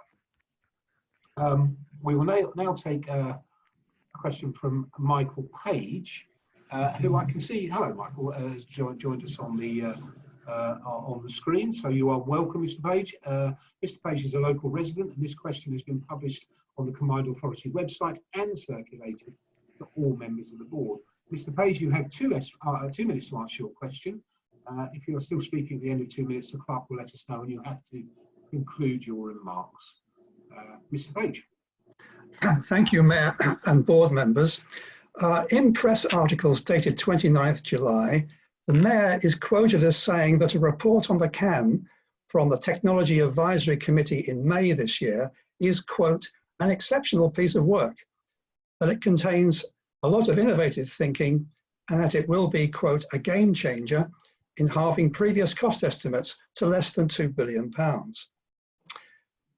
As a member of the public, we'd like to know, or I'd like to know, please, what is the membership of the committee? And I'd like to have an opportunity to read the report, please. Now, at the time of writing this question 6 days ago, I couldn't find the report on the CPCA website, but my appetite has been whetted, and I'd like an opportunity to read it, please. Okay, it's a very fair question, and I'll try and give you a clear answer, Mr. Page. The technologically advanced nature of the Cambridgeshire Autonomous Metro programme means it will continuously evolve and improve. In a fast-changing world, it is vital that we seek additional independent and ongoing technical insight throughout its development. Cambridgeshire and Peterborough has some of the world's brightest and best on its doorstep, and it is right that the Combined Authority engages with that local expertise to help drive this programme forward. The role of the CAM Technology Advisory Committee, the CAC, exemplifies that approach, providing independent technical advice on the development of the CAM under the guidance of its chair, Dr. David Clevedley, CBE, and supported by leading technical and academic experts. As part of its role, the CAM TAC has undertaken a review of the previous strategic outline business case and ongoing outline business case work undertaken on the CAM Central Tunnel section.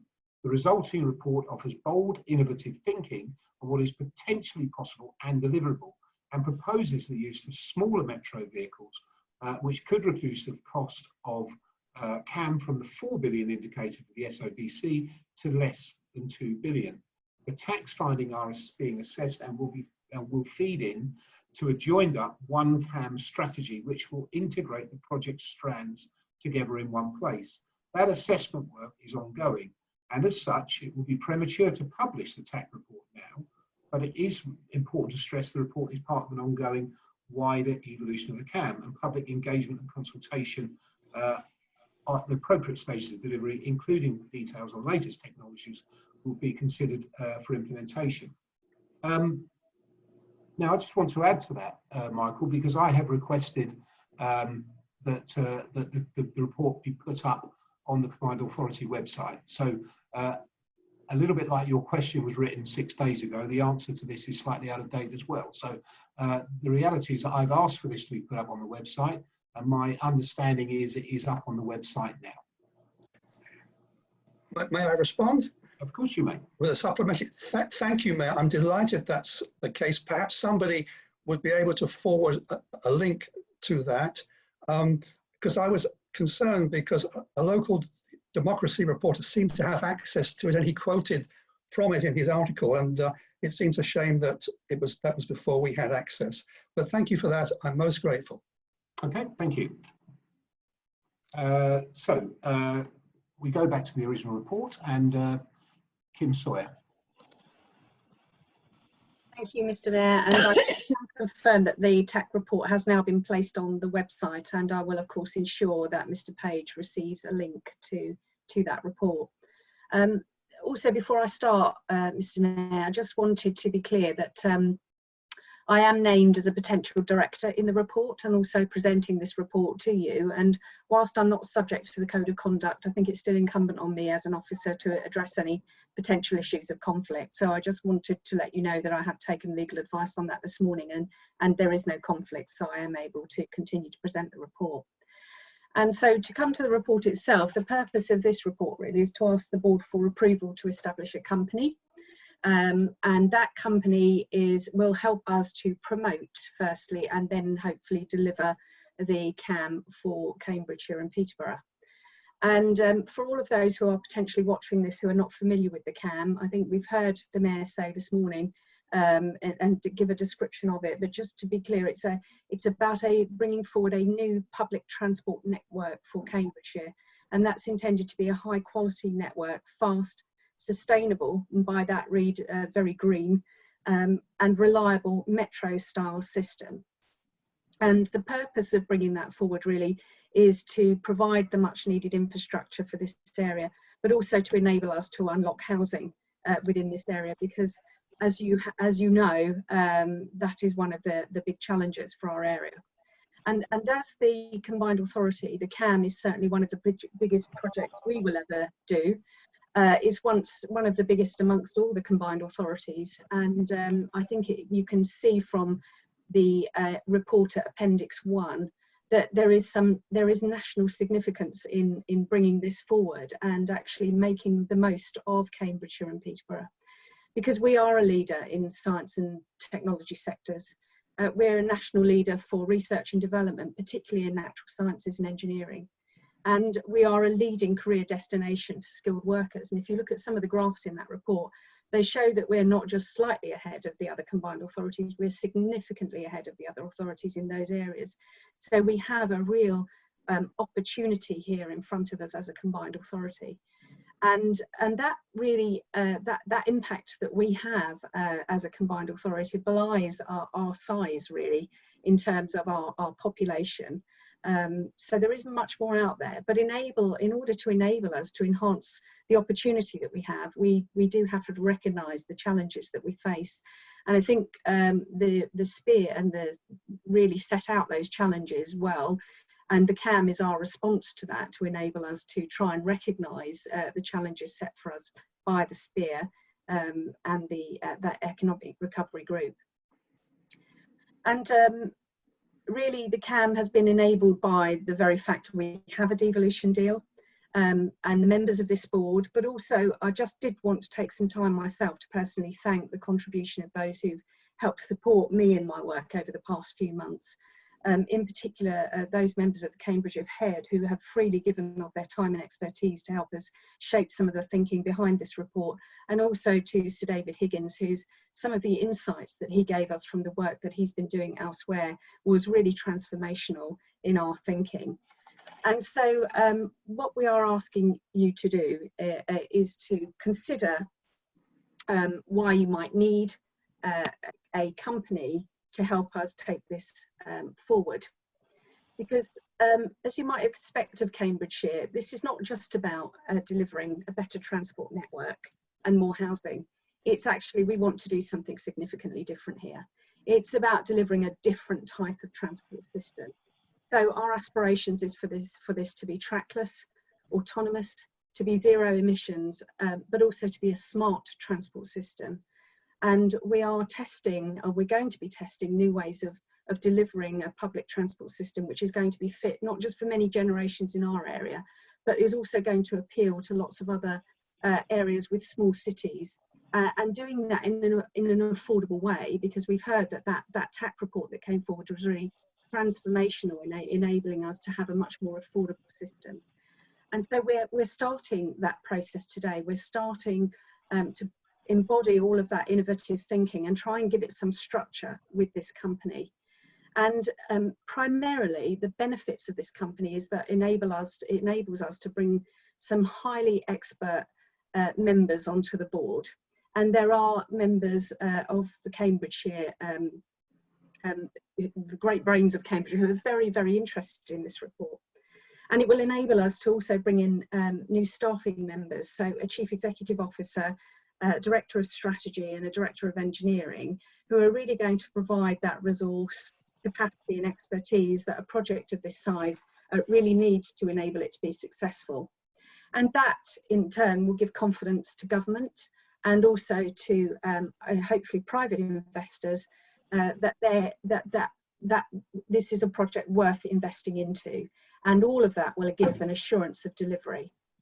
And so we're going to start that today by setting up this company. We're asking you to give us authority to begin the recruitment for the board members, and we are expecting to report back to you in September with a proposal for who will chair that board meeting. We're also going to be recruiting at the same time the board members, and we're looking for your support to do that.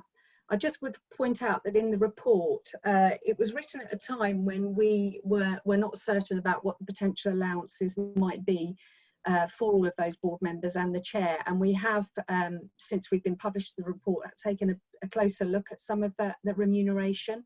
And although it says for board members, we're expecting to offer a remuneration about £5,000, our research has shown that is really exceptionally low if you're looking to attract the sort of expertise and talent that we really need on this board.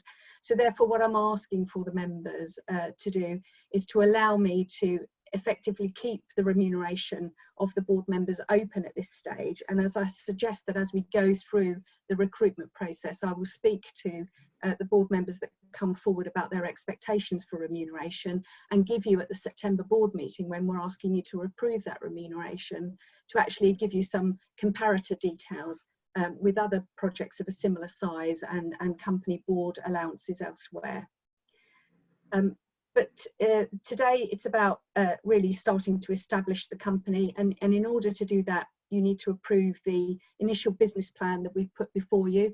We've tried to be as comprehensive as we can in this business plan, and that's to enable you to have some confidence about what we will be doing in the early stages. But of course the business plan will be heavily influenced by the approach of the chair when they come forward, and so we will bring a revised business plan back to you once the chair has had some input into that. And also we're asking you for some additional funding at this stage. What we're intending to bring back in September is, in addition to a revised business plan, also is a medium-term financial plan, which will actually set out a much more comprehensive budget for this company going forward over the next 4 years. But at this stage, what we're asking you to do is just give us enough funding to be able to progress this over the next couple of months and continue to work with Deloitte and the excellent support that they've given us really to help us pull our thoughts together and put this proposal to you. And we're also asking that later on you will see in your agenda there was a proposal for LGF funding to help support to this project. And we're asking you that if we're able to invest that LGF funding into the company so that we can create a revenue stream for this company. And so that's what you're being asked to do today, members. Coming back to you in September will be, as I've said, some further plans around the company, including the medium-term financial plan, an agreement on how we can continue working with our partners as well, our new board members, continued working with Cambridge Ahead, and hopefully our continued integrated programme with the GCP. And we're also looking to begin work on an integrated programme, which we are sometimes calling the One CAM. We haven't firmed that up yet, but there will be much more detail around that and what that means for us. And in particular, to reference what Councillor Herbert said earlier, it's about that timetable for the outline business case, because there is so much now that is feeding into the transformation of this project that we have spent quite a lot of time trying to get that timetable right.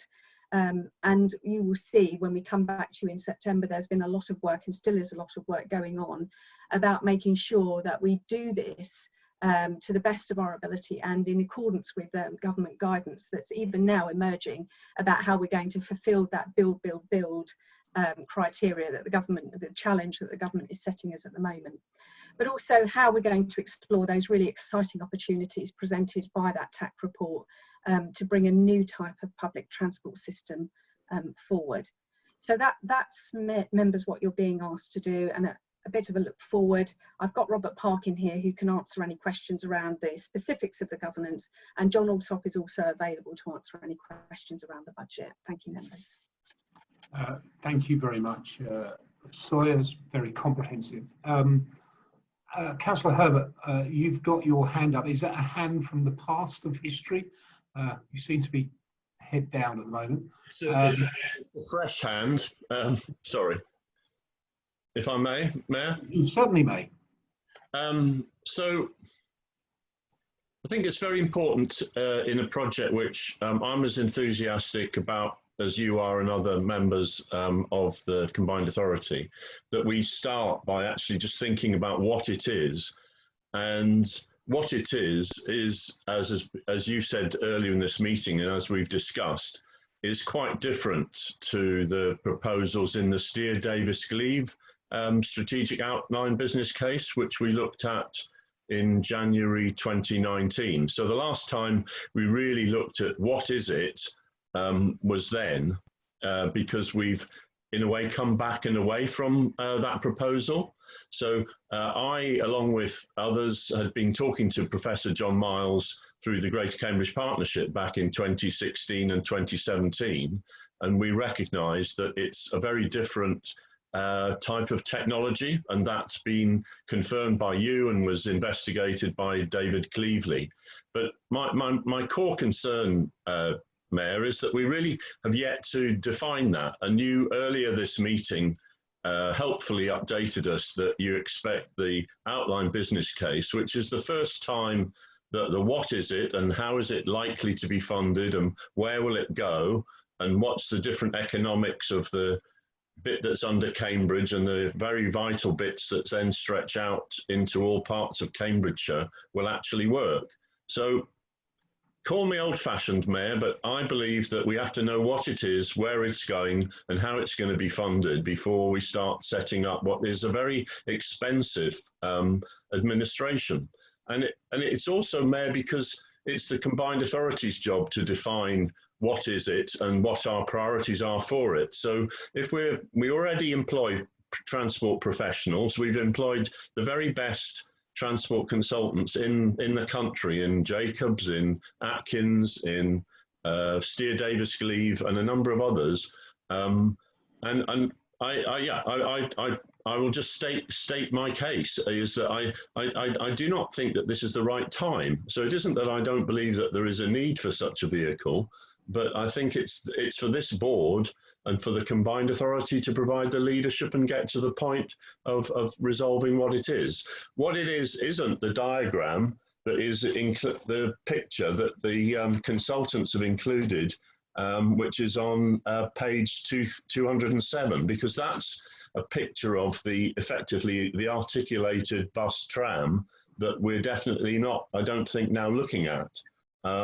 So the business plan that's been provided and that Kim Sawyer referred to is just, in my view, too woolly at this stage. And I see that we're already making moves to advance this project even before it's come here.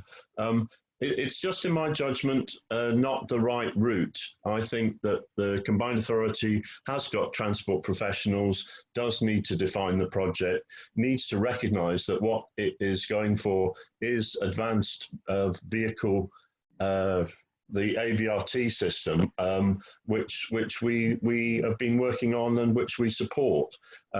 In terms of some of the other issues, in terms of salaries and overheads, I just think we're being asked in a way to buy a pig in a poke, because we just don't know exactly what the overheads and costs are. And yeah, that's my position. I check the options and I'll listen to them. But I do think that this is about a partnership, including with the GCP, and about getting the technology and the outline business case resolved before or around the time that we set up a new structure. Thank you. Yeah, thanks, Councillor Herbert. And I fundamentally disagree with most of the things you said, and that's the joy of politics, is it not? Councillor Smith. Hello, well, you're probably going to disagree with me as well. So you've made it very difficult for me to support this, and I'll explain why and ask some questions. So last time we as a board discussed this, I pointed out that there was completely inadequate evidence of any comparisons and options appraisal being done of other delivery models. And even though we have, I think, 4 other delivery models referenced, we absolutely do not have a full options appraisal and associated risk analysis of those. We've got about 4 lines on each of them. So it really does look as if the starting point has been, this is the answer, and now let's just go and have a look at what else there is. So, you know, that's not satisfactory from a transparency point of view. And, you know, I quite accept this might be the right vehicle, but I have to be able to compare that with others in a really robust and comprehensive fashion. So just sort of going through the paper, page 142, item B, references how this will be worked up alongside the Garden Village programme. Now, I know that's a piece of work, it appeared in the budget, but, you know, talking about it without any reference at all to the planning authorities and our local plans, you know, makes it very difficult for me. I'll just point out there's some typos in 6.6, which somebody might like to pick up. In relation to the timing, I think Councillor Herbert has articulated this very well. You know, there seems to be an incredible rush to get this done. You know, why now? Why a rush in this way? And I support his comments. On page 215, the paper, which still says for consultation, but said it was consulted on in June, I think June the 25th. That's talking about the organisational, the governance structure. And that has a diagram in it where it quite clearly shows the combined authority subsuming the governance of the Greater Cambridge Partnership. Again, having that in there, you know, kind of predetermines any decisions that can be taken on that. So it's another reason why, you know, if I support this at this moment, am I then accused of supporting GCP coming under the combined authority? And I can't do that. Huge amount of money involved. It's not a small amount of money. This was 150 pages. And when we had our strategy meeting, I think it was last week, we didn't have an opportunity to discuss this. And actually, I think the papers had already been published by that stage. So I don't feel that I've had sufficient opportunity to shape these 150 pages, and probably not enough time to read them in the amount of detail that they need to be read. So I've got a couple of questions. One is, has the advert for the chair actually gone live already? I'm led to believe it has, before we've actually reached a decision today. And picking up on Councillor Dupre's question, the regional routes, will they adhere to the specification for the local transport plan CAM strategy, please? I think that's all for now, but I might come back later. Thank you. Thank you, Councillor. So we did, of course, have a meeting, a leaders' strategy meeting devoted to this completely. So you have obviously discussed this at length in a leaders' strategy meeting. Ms. Sawyer, would you like to answer the technical questions that were put there? Yes, I can. So the advert has gone live because in order to achieve a timetable by September for appointment, we put an advert out. The role of the board, clearly the decision-making role of the board, is the appointment of the chair, and that will be done in September. And so there will be a full process around that to ensure that you have sufficient time to view those applicants before the September appointment. Sorry, Councillor Smith, your second question was around? So my second question was picking up on Councillor Dupre's question, where she talked about the routes out to Fenland. Will these, is the intention that these will adhere to the specification of the local transport plan CAM sub-strategy, or will it be something different? No, the purpose of the CAM sub-strategy is to offer further detail on the local transport plan, and therefore the intention is that anything which falls within the badge of the CAM must be CAM sub-strategy compliant in order to be local transport plan compliant. Okay, that's clear, thank you. So, Councillor Bailey. Thank you very much, Mayor. Well, I'm rather saddened really to follow the last two speakers. You know, if we're committed to CAM, and I certainly am, and I fear that perhaps the previous two speakers appear not to be, we absolutely have to go for this, and we have to have the right resources in place to deliver it. We've got to have dedicated, skilled, experienced people with the time that is needed to dedicate to this massive project. And that's not us, it's not this board, and it's not the existing staff of the combined authority. If our project is to have proper credibility that it needs to attract the right people, this is the appropriate vehicle to take it forward. And I'm absolutely persuaded by that. You look at the big infrastructure projects recently and the ones that are going forward, this is the way that they move things forward. And remember, this isn't essentially about transport, which may seem a bizarre thing to say. And it's of course not also all about Cambridge. Yes, it's transport, but it's transport that's going to bring new opportunities to our deprived areas. It's about combating the huge economic disparity across our geography, which just seems to go unnoticed most of the time because people mention the magic word Cambridge, and everybody thinks that, you know, Cambridgeshire is Cambridge, and that is absolutely not the case. So it's about combating the huge economic disparity across our geography and getting everyone onto a level economic playing field for development.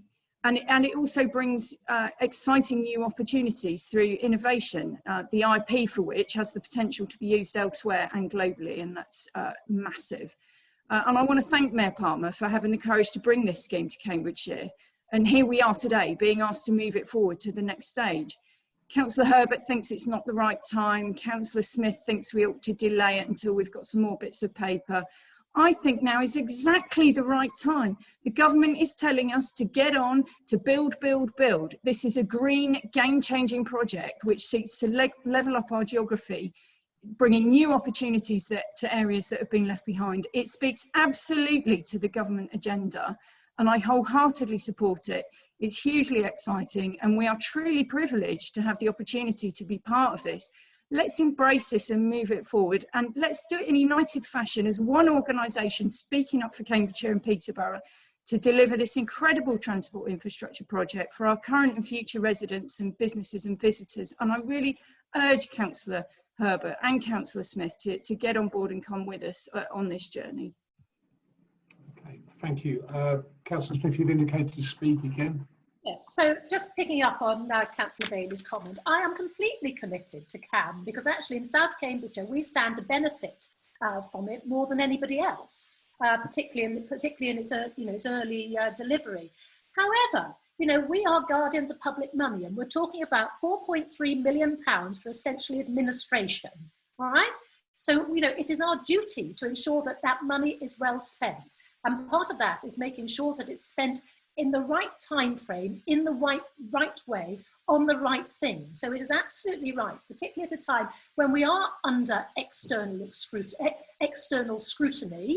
that we do this in the right way, and we make sure that we aren't being overly hasty, and that just by putting things in the right order, we wouldn't be able to do things better. So that's why. But I also explained, why stuff in the papers makes it difficult for me personally, because they're essentially predetermining me on some things, which you all as council leaders would know, can potentially get you into trouble.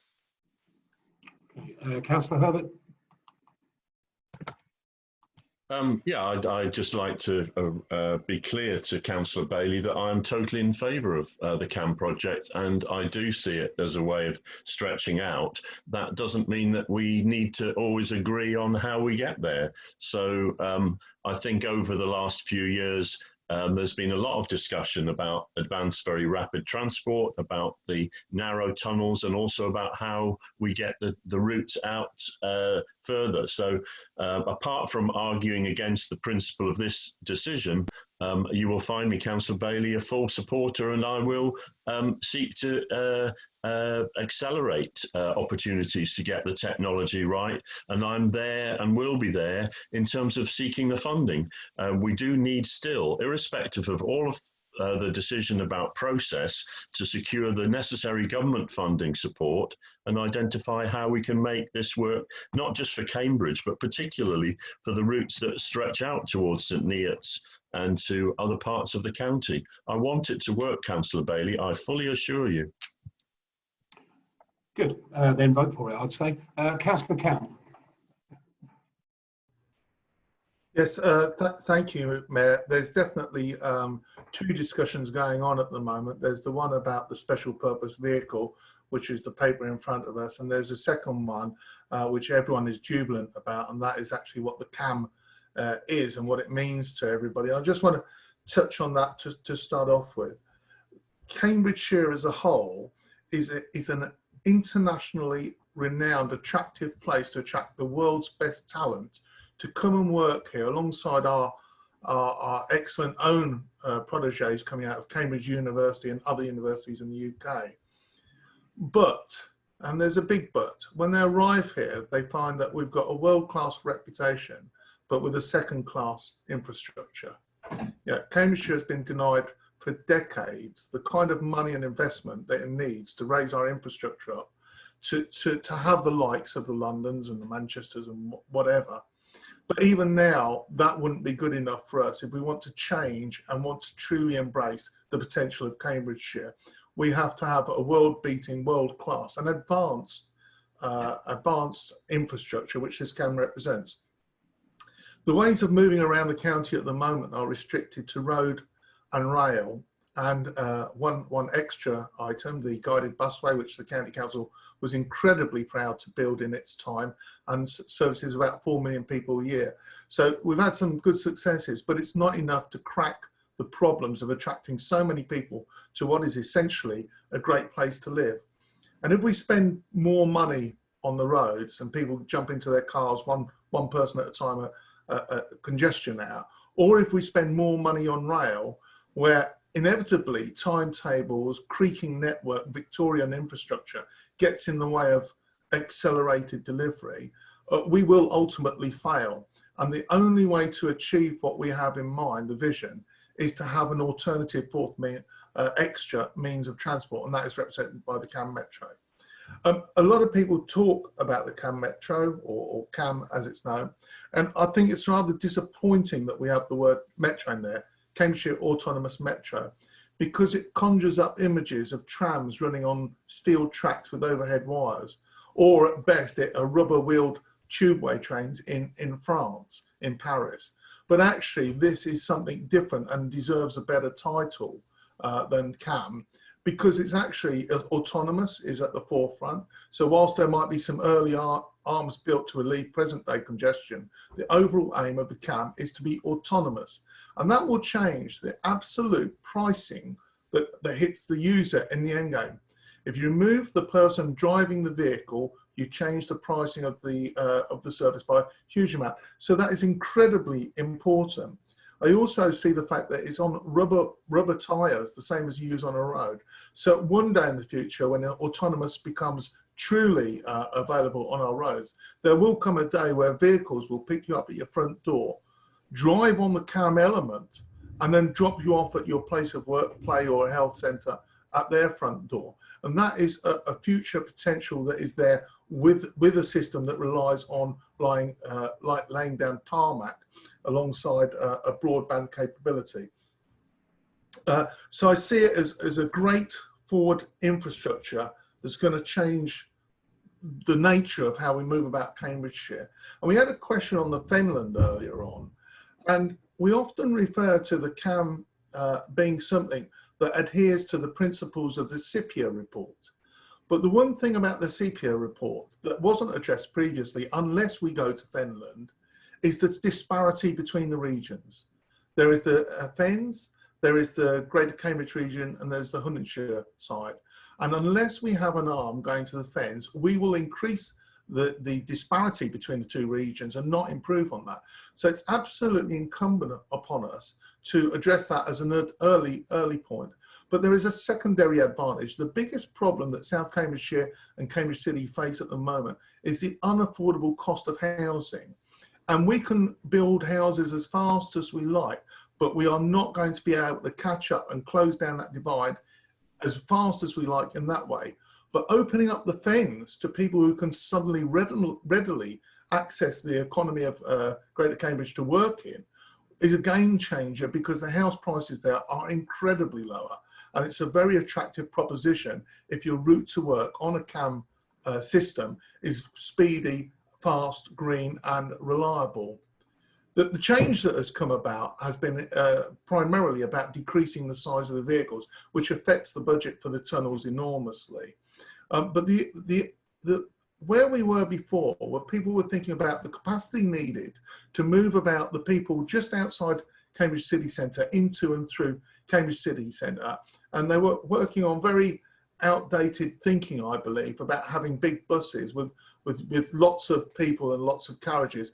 So you could transport a mass of people at one point in time and thereby call it a mass transport system. But the problem with that was you had to allow so many minutes, just like the railway, in between the vehicles, that the track was actually unused for a lot of the time. By decreasing the size of the vehicles and having smaller capacity and higher regularity, not only do you achieve similar transport capacity, but you become much, much more attractive to the user, who instead of waiting 10, 15 minutes, actually it almost becomes a turn up and go service. So we're improving, so we're getting a reduced price, but an improved outcome, and that's to be very welcome. So how do we move forward from the point where we are today to actually delivering this? And this is where we move on to the second conversation, the SPV, the special purpose vehicle. Do I believe now is the right time to have one? It's a borderline for me, but I verge on the point of positive, and yes, we should have it, because it will accelerate delivery of the CAM if it's possible. And I say if it's possible, because the two things that the SPV has to do is not primarily deliver the CAM. The first things it has to do is deliver an outline business case and a funding strategy to prove to the world that this is viable and ready to go forward with. Now, could we do that without an SPV? Yes, we could. Would it have the same credibility? Would it be made up of a sum of the addition of parts? Probably, rather than one vision. And I think it's that one vision that we need now to actually be able to put credibility behind it, sell, which is why I agree to the SPV at this point in time. I do want to draw attention to a couple of things in the paper. I want to draw attention to 6.4. 6.4 is the recommendation by the Chief Executive, Kim Sawyer, that we do not actually progress to recruit to the full structure at this present point in time, but concentrate on the Chief Executive, the transport expert, the Board of Directors. Is that, and I agree with that, because that team can deliver the OBC and the funding strategy. I'm concerned that we'll have a second paper in September when I don't believe that those two elements will have been delivered by that point in time. That may move us further on, because I kind of feel that we need the OBC in our back pocket and the funding strategy before we take the next giant step. But I'm quite prepared at this stage to go that far. But of course, I'll have to wait and see what is actually proposed by those people as to what they need and the timeline for me to come to a decision on that. But I'm just marking down that may or may not be a decision point there. The other thing I want to point to is page 215, and it's a draft discussion piece for what the structure and the responsibilities might look like. And it does pick up on a couple of the points raised about GPC and the relationship. And there's some positive in 4 and 6 talking about working with the Great Cambridge Partnership and coordinating with them. However, in box number 1, it talks about the CPCA retained strategic decisions over the CAM, which of course it does. But it says, for example, deciding on the route of the CAM in line with the local transport plan. Now, it really depends what it means there, because obviously the corridors are identified by the strategic body through the transport plan. And they are responsible for, I believe, to decide later on whether independent components are in line with that corridor and that strategic vision.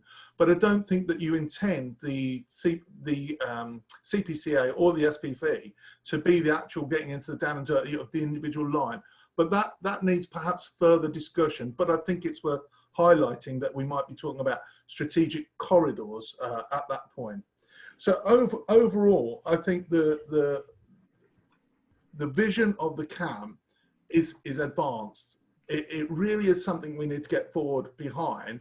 I think the fundings in the 1 to 2 billion mark, which may be a bit of a restriction, but I believe that is in the affordable arena. I've seen some work done on this, and I do believe that we can put together a package of measures, including government backing, that will make that very achievable. I put it in the green zone, although we've yet to do the work. If it strays into the 3, 4 and that, we may get a bit more difficult, but we can look at that. If it goes over 4, I think we'd be challenged, but we'll find out some indication on that at OBC stage. And I'm willing to put the CPCA money on the table with my vote today behind the proposal in front of us, but think the next step should be after, the next big steps should be after receipt of the OBC and the funding strategy, both of which I expect to be very positive. So thank you for listening to my contribution. Thank you, Councillor Count. I think that what we've done here and what we're doing here is it's an extraordinary step, and ultimately I understand that some may be nervous about it. Some may say, why the rush? It's been said today, why the rush? I think the rush is a difficult thing to say. It's a rush when the Spear report was so very clear. If we do not sort out the transport system for Cambridgeshire by 2030, the economy will begin to go backwards. That's the rush. We have to make sure that we are bold, we have to make sure we are visionary, we have to make sure that we put into place transport solutions for the county that solve the issues that we have. It's been mentioned around housing, the cost of living in the Fens, the cost of living around Cambridge. If we continue to ignore the opportunities around the entirety of the county, Cambridge will not get cheaper, it will get more expensive. And our traffic problems will continue to increase because working people with ordinary jobs will have to move further and further away, and they will cause more and more traffic congestion unless we do something exceptional. Nobody's mentioned East West Rail, which is happening, and East West Rail will bring significant growth to the Cambridge economy. It has been mooted in government circles that we would need to build another town the size of Cambridge. We either ignore that and bury our heads in the sand, or we work to provide a transport solution that is linked to East West Rail that allows us to bring forward appropriate growth, exceptionally developed, around a larger area. Yes, in South Cambs, Councillor Smith, and we have discussed at length the issues around that, but also in Suffolk and in the Fens and in Huntingdonshire. We will share the burden of delivery from Cambridge and South Cambs across a significant area. And I think that what we've done here, why we're setting up this special purpose vehicle, is we've gone out to the very best and brightest minds in the country, people who have delivered on major infrastructure projects across the world, and we've heeded their advice to set up this special purpose vehicle. We are doing what's been recommended to us. It is obvious to everybody that delivering a scheme of this type, of this scale, of this ambition is not something you can do within the auspices of local government. You have to look to world experts and you have to listen to them. And this special purpose vehicle will exactly allow us to do that, and setting it up now allows us to be in a position when the OBC is completed that we can move forward at pace, the pace necessary, the rush necessary to stop the economy in Cambridgeshire going backwards from 2030. So I'm very, very happy to move this from the chair. I'm very proud to move it from the chair. I'm proud of the Combined Authority having the vision and the ambition to put this scheme forward. I ask for a seconder. Councillor Bowden and Councillor Count, so up at the same time, thank you both. So we will go through the board, and we'll start with Austin Adams. Definitely support. Councillor Anna Bailey. Support. Councillor Chris Bowden. Support. Councillor Steve Count. Support. Councillor Ryan Fuller. Support. Councillor Lewis Herbert. Against the process, in favour of the project. Councillor John Holditch. Makes perfect sense. For. Councillor Bridget Smith.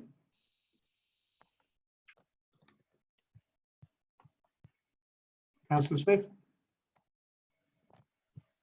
Abstain. Thank you. Okay, well, thank you, members, and thank you for voting in favour. Mr. Mayor, I'm sorry to interject so rudely, but I'm unclear as to Councillor Lewis Herbert's actual vote. I think it needs clarification.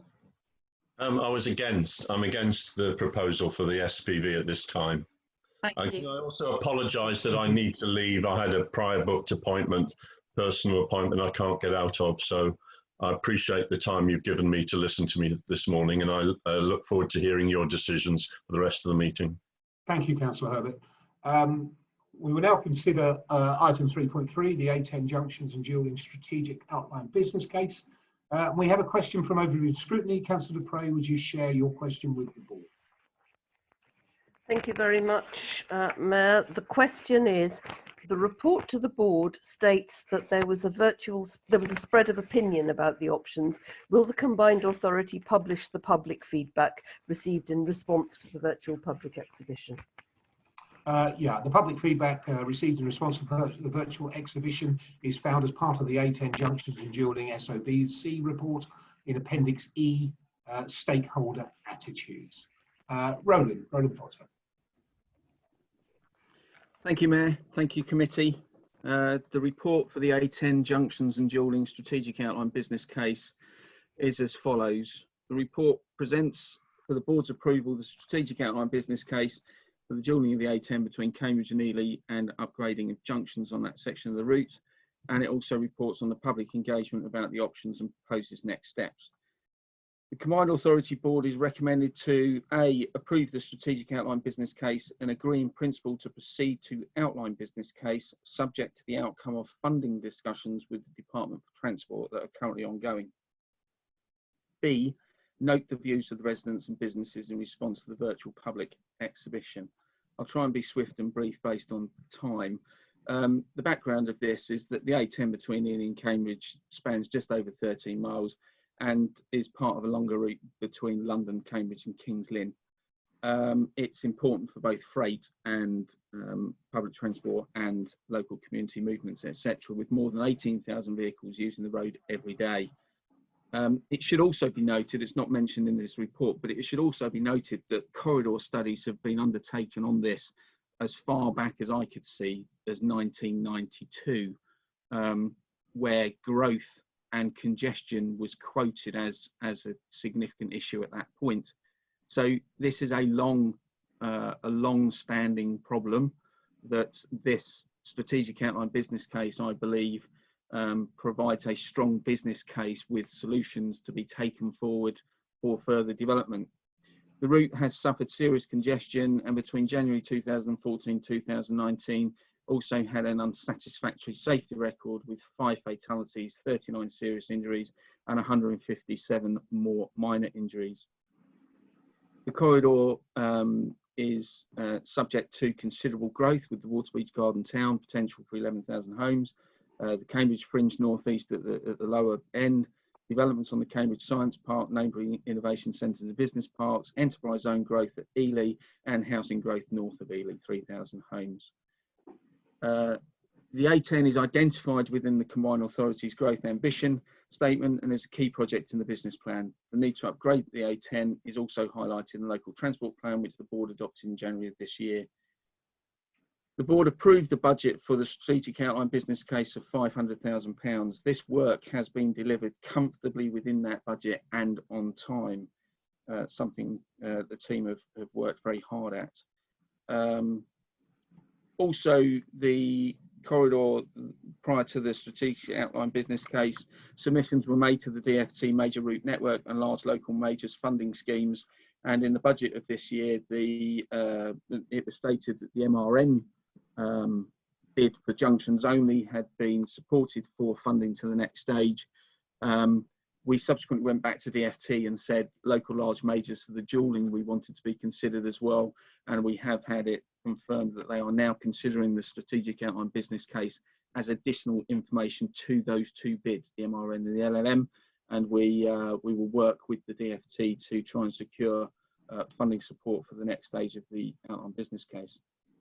So the work to date, and there was a public information exhibition as mentioned, which was to basically transparently advise the local public and local communities on the work to date and the next steps. 78 route options were initially considered, and a multi-criteria assessment was performed to reduce that down to a list of 24 options that then went through a subsequent assessment criteria, taking it down to 7 ranked options, A to G, which were presented within the public exhibition, online, offline, dualling, full dualling and junctions only options. The strategic outline business case gives us some cost ratios and benefit cost ratios in the table between 3.8 and 3.9. And bear in mind that to have a BCR above 2 is classed as high value for money. All of these options are above 4, with the exception of the junction only at option G, which is still a healthy 1.9. And you'll notice that the capital costs range between 36.2 million and 282.2 million, depending on the particular proposed scheme. The community engagement, the virtual public exhibition, took place between the 24th of June and the 14th of July, and there were 6,535 unique visits to the virtual room. There were 709 comments left on the Survey Monkey site, and there were 83 emails, dedicated emails sent into the A10 email address. The responses indicated significant support for an intervention, although there was a spread of opinion about the options, and issues raised included potential impacts on communities along the route, and a question was raised about the correct approach to the conclusion of the route at Ely. Public and member feedback will be taken into account in scope and the brief of the OBC stage of the project, although this was not a formal consultation. Obviously, feedback that we've received will be taken into consideration. So the next steps, we're in discussion with the Department of Transport, and we are positively seeking support for the next stage of the outline business case to develop those 7 options into a reduction of 2 to 3 options to come out to formal consultation in an outline business case stage. The medium-term financial plan currently has budget line of £2 million over the next 2 years, but that is subject to the board's approval for release, and we will come back to the board at some point, subject to those discussions with the Department of Transport and how they progress. The Combined Authority team will continue to work closely and collaboratively with the interfacing projects such as Greenways Project and the CAM, and a working group has been set up and the initial meeting has taken place that includes Highways England, Cambridgeshire County Council and Greater Cambridge Partnership, that is looking at the Milton interchange at the A14 as an important interdependency, not just of the A10, but of the A14 and the Cambridge North Eastern Fringe, etc. And we are currently gathering information for that group to discuss as it goes forwards on how it proposes to look at that particular junction as a separate element. And I'm sure that will come back to the board in the future. As I say, I think this strategic outline business case gives a very firm and very clear statement of what is possible at a cost with a high benefits cost ratio, and we've been proud to present it to the Department of Transport, and we're proud to present it to this board, and particularly with reference to the fact that this is a long awaited piece of work dating back 38 years. I commend it to the board.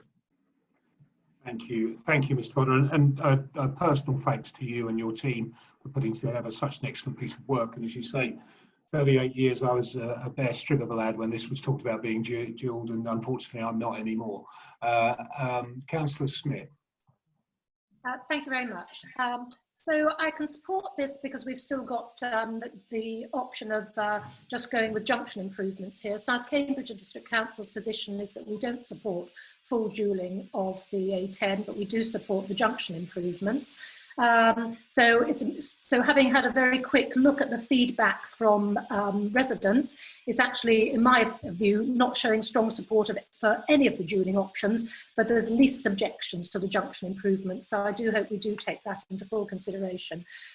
Just sort of moving forward, and thank you very much for that helpful presentation, Mr. Potter. There's widely different figures in the preliminary SOBC, which was done in 2017-2018, as part of a multimodal study, and I think that's because there was far more consideration given in that for cycling packages. So, you know, I would like to make sure that we are comparing like with like there. What I'm told is if we separate out the highway element of the 2018 study, the junctions have a BCR of 5.75 and full dualling only has a BCR of 3. So I would like that looked at more, please. I'm glad that you picked up on the issues about, you know, the potential for cars just to get stuck at the A14 junction and on Milton Road. So obviously that needs a whole lot more work. You know, it's just concerning that the benefits for the BCR are principally about time savings and journey times at the moment, and that's not really the purpose of the whole scheme. The main aim surely is to bring more wider economic benefits, and these need to be assessed, which is actually currently, I don't think, the case. So we need to be doing more on comparing these proposals with other ways of achieving those economic benefits.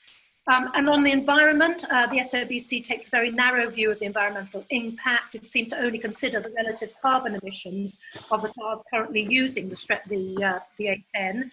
It doesn't seem to consider how this project can contribute to our zero carbon ambitions, which I know we all share. And it also ignores induced demand, and that really seems silly in this day and age. So I think we need more attention given to that. There's only, so in this, there's only sort of cursory analysis of the interaction with other major schemes, but I'm taking some reassurance from Mr. Potter that that is going to be looked at more as we move forward. particularly the GCP public transport routes, the new station at Waterbeach, which was obviously critical to me, the move of the wastewater treatment plant, which is going to mean quite a lot of movement currently exist. So again, I think there needs to be more factored in about cycling and walking. You know, if we just deliver stretches of excellent cycle paths that don't go anywhere, that's actually useless. So I think this needs to be far better joined up. And you know, particularly, you know, what happens at the BP roundabout in Ely? How will cycling and walking routes get across the A10? And that needs to be factored into the plan.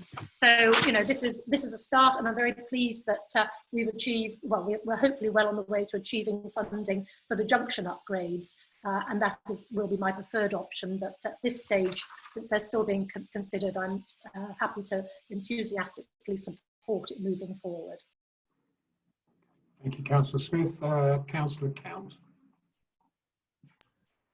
Thank you, Mayor, and thank you, Roland, for bringing this forward. An excellent piece of work to date, and as you say, well overdue.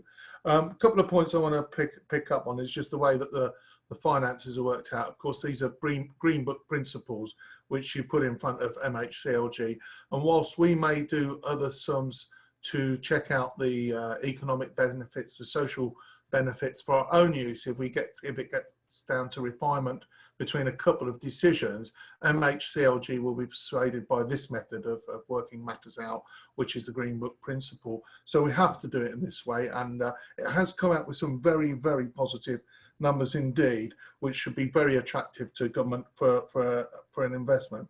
But I do appreciate that Bridget's comment that at a later date, if we narrow it down to 1 or 2 and they're or 3 and they're close, or even along that journey, we need to consider all the benefits to all our people of Cambridgeshire and not just some of the pure financial ones. It's absolutely necessary that we make a major intervention here, because whilst things like the Cam Metro may come along and some railway lines to Waterbeach, etc., you know, this is an extremely stressed network that is in use at the moment, and all the visions for the future do not include the removal of roads. So we need a road network that will actually cope with the future as much as we see other things.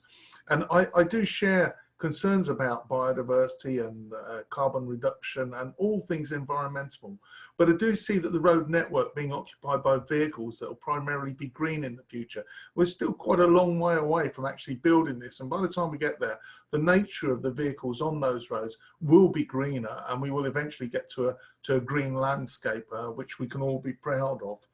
I want to pick up a particular bugbear I have with the way that things are worked out that I've just explained we have to, and that these are set out in the table of 3.8, which is on page 284, and it's a matter of working out the BCR, and they're all correct. I've got no problems with the figures that it comes out. But if you look at it and you spend your money on in terms of the highest BCR, you would actually get CABFD. That's where it goes from 5%, 5.7 down to 1.9.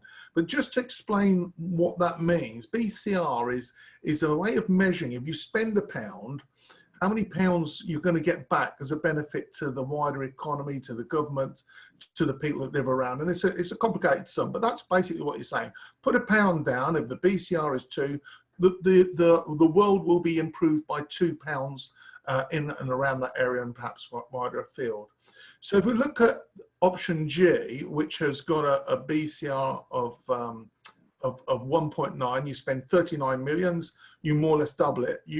The world benefits to the tune of 78 million. So there's a return on government money of about 35 million there. But if we look at option, I'll pick out one, C, you spend 118 million, you've got a BCR, this is the highest one, 5.7. You actually get a net return after you've taken off your funding pot. You actually have a net return for benefit for the economy in terms of £400 or £500 million. So it doesn't make sense to me when we're in a world which is where coronavirus is damaging our economy daily, weekly, monthly.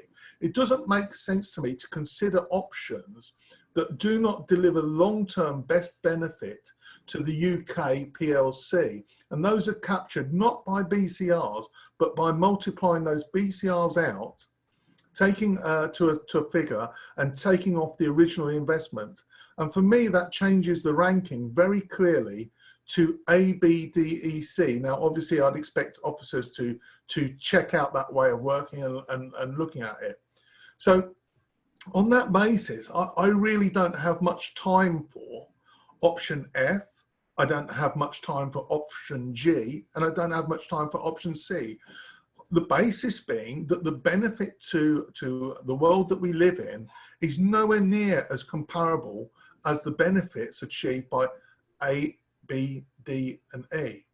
Now, I don't know if it's appropriate at this stage, and I do know that I seem to be at odds with Councillor Dupre, who proposes who is backing the minimum option G, which surprises me because we've seen what happened with when the bridge at Ely was built. You know, the bypass at Ely, which was opposed by her party and local residents in Ely, what happened once that was built was welcomed by everybody. And you know, we're in the same situation again, where we're trying to make people's lives better. And we have one party going for the least improvement possible to move forward.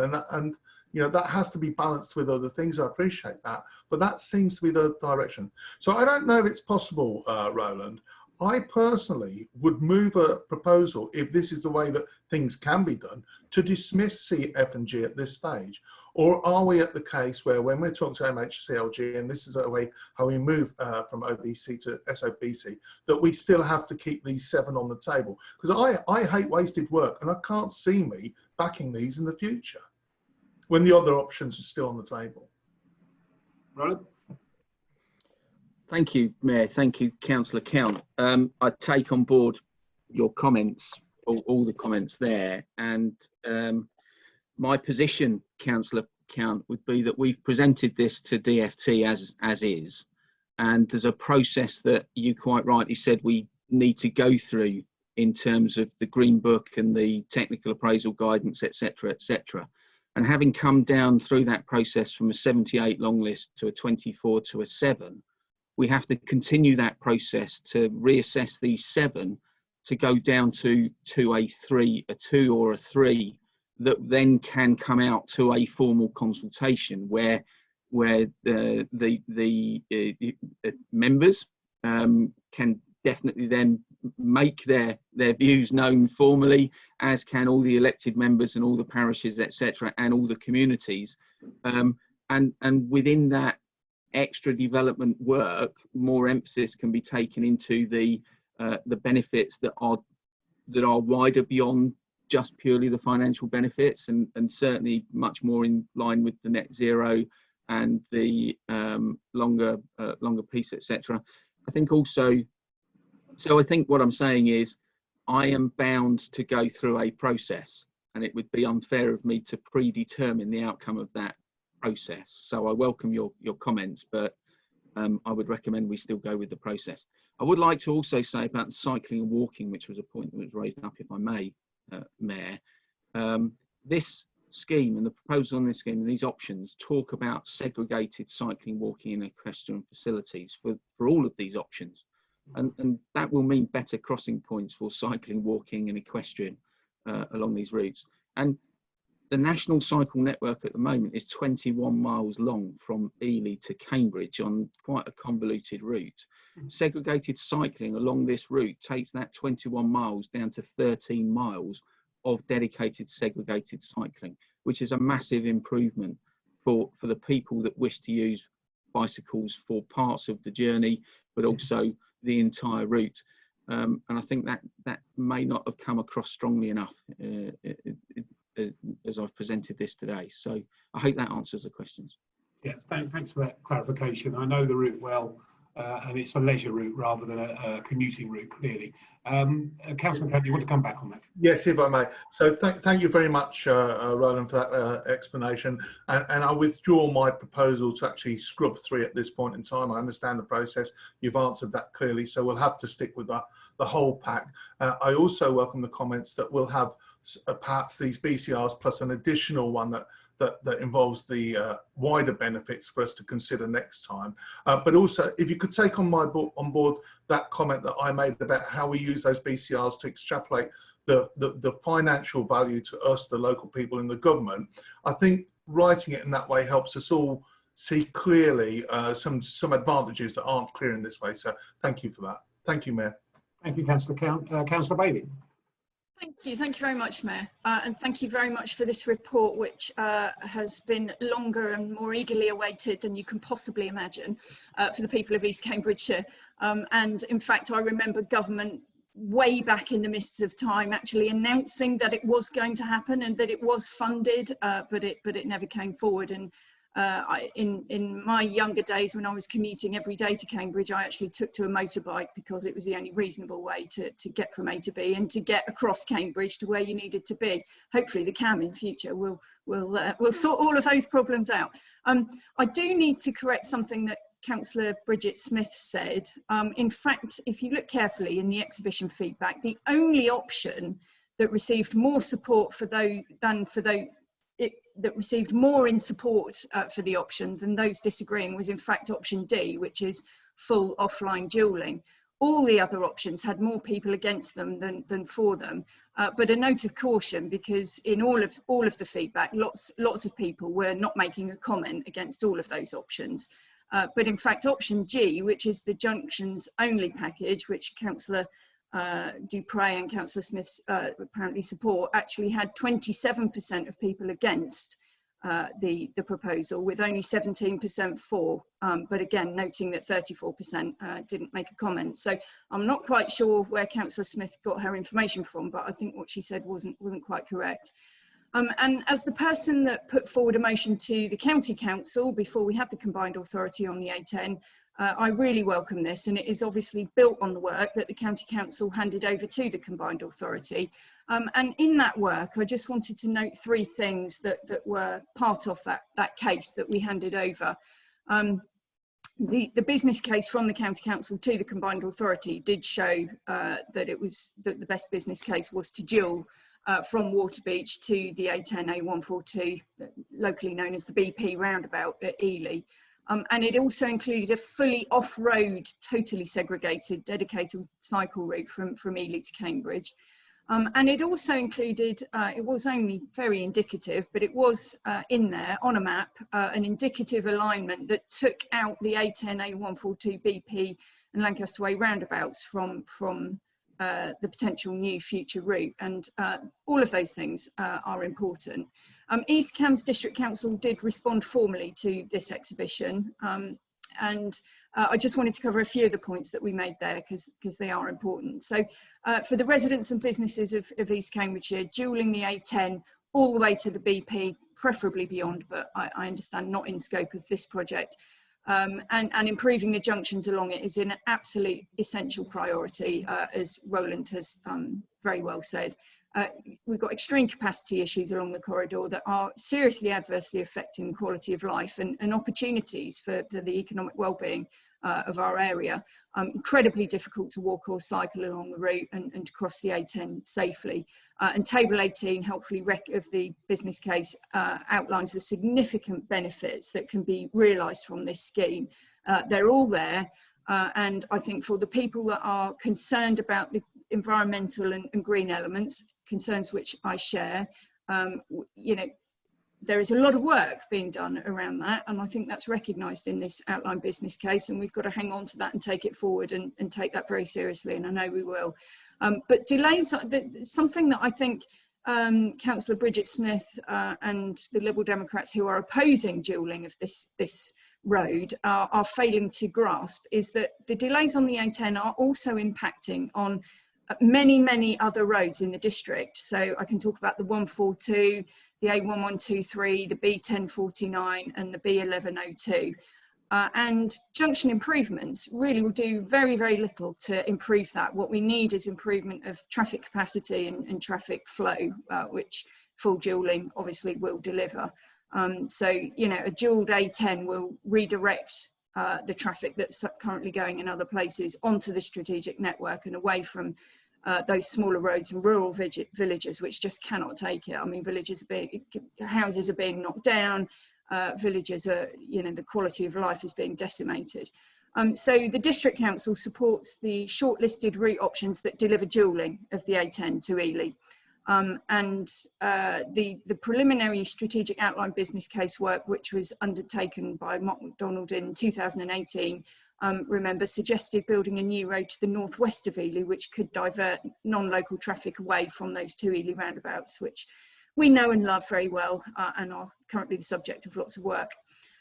So I really would ask on behalf of the District Council that the Combined Authority investigates that proposal fully before making any decisions about the preferred route options. It's really important to us. It was handed over from the County Council to the Combined Authority, and I really want to emphasise that.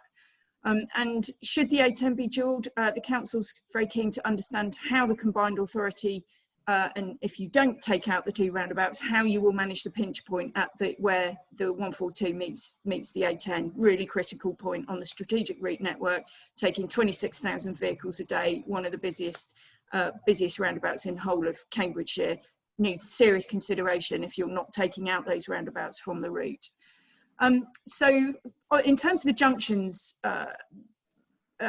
package, 4 of the 8 junctions identified for improvements are actually in East Cambridgeshire, and we would seriously welcome further details of the proposals around those junctions, and I know that's to come. And I really want to thank the Combined Authority and Roland in particular for recognising the feedback on the importance of the improvements at Little Thetford Junction, because it was missed out in terms of some of the assessment work. But it is, you know, the idea of spending millions of pounds on the A10 without dealing with the Little Thetford Junction, which actually should be first in the pecking order, not last, incredibly dangerous junction, you know, is untenable. So thank you for recognising that. And also thank you for the recognition of the protection around active travel users, cyclists, walkers, horse riders, and safe crossing points. And obviously we're very keen to understand what the solution for safe crossing of the A10 at the BP roundabout, which the Combined Authority is fully committed to, and I've written that phrase in about 150 emails so far probably. I keep telling it to people, I say it at every opportunity, the Combined Authority is fully committed to providing a safe crossing point in the area of the BP roundabout. And then really finally, getting to the end, we urge the Combined Authority to ensure that the proposed segregated cycle route from Cambridge to Ely is an off-road cycle path, if at all possible. You know, it would significantly improve the experience, and it was, again, what was in the business case that was handed over from the County Council, and not a shared use path, which is kind of what it looks like at the moment in the strategic outline business case.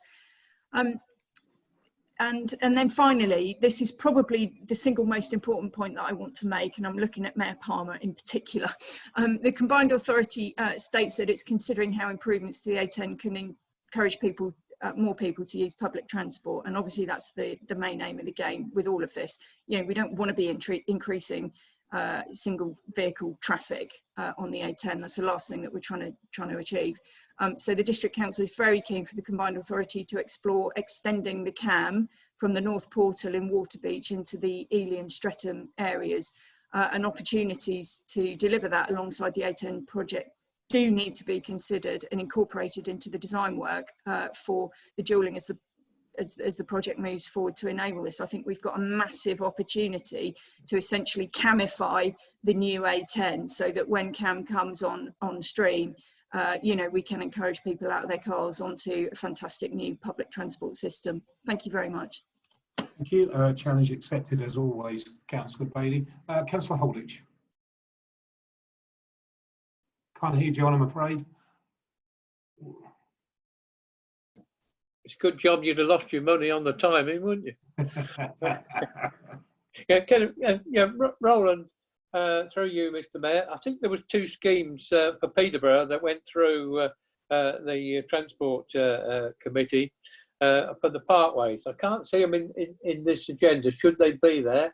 Also, with the coming on a phase 2 of the university, we're going to put some slip roads in there. Would you be involved in those?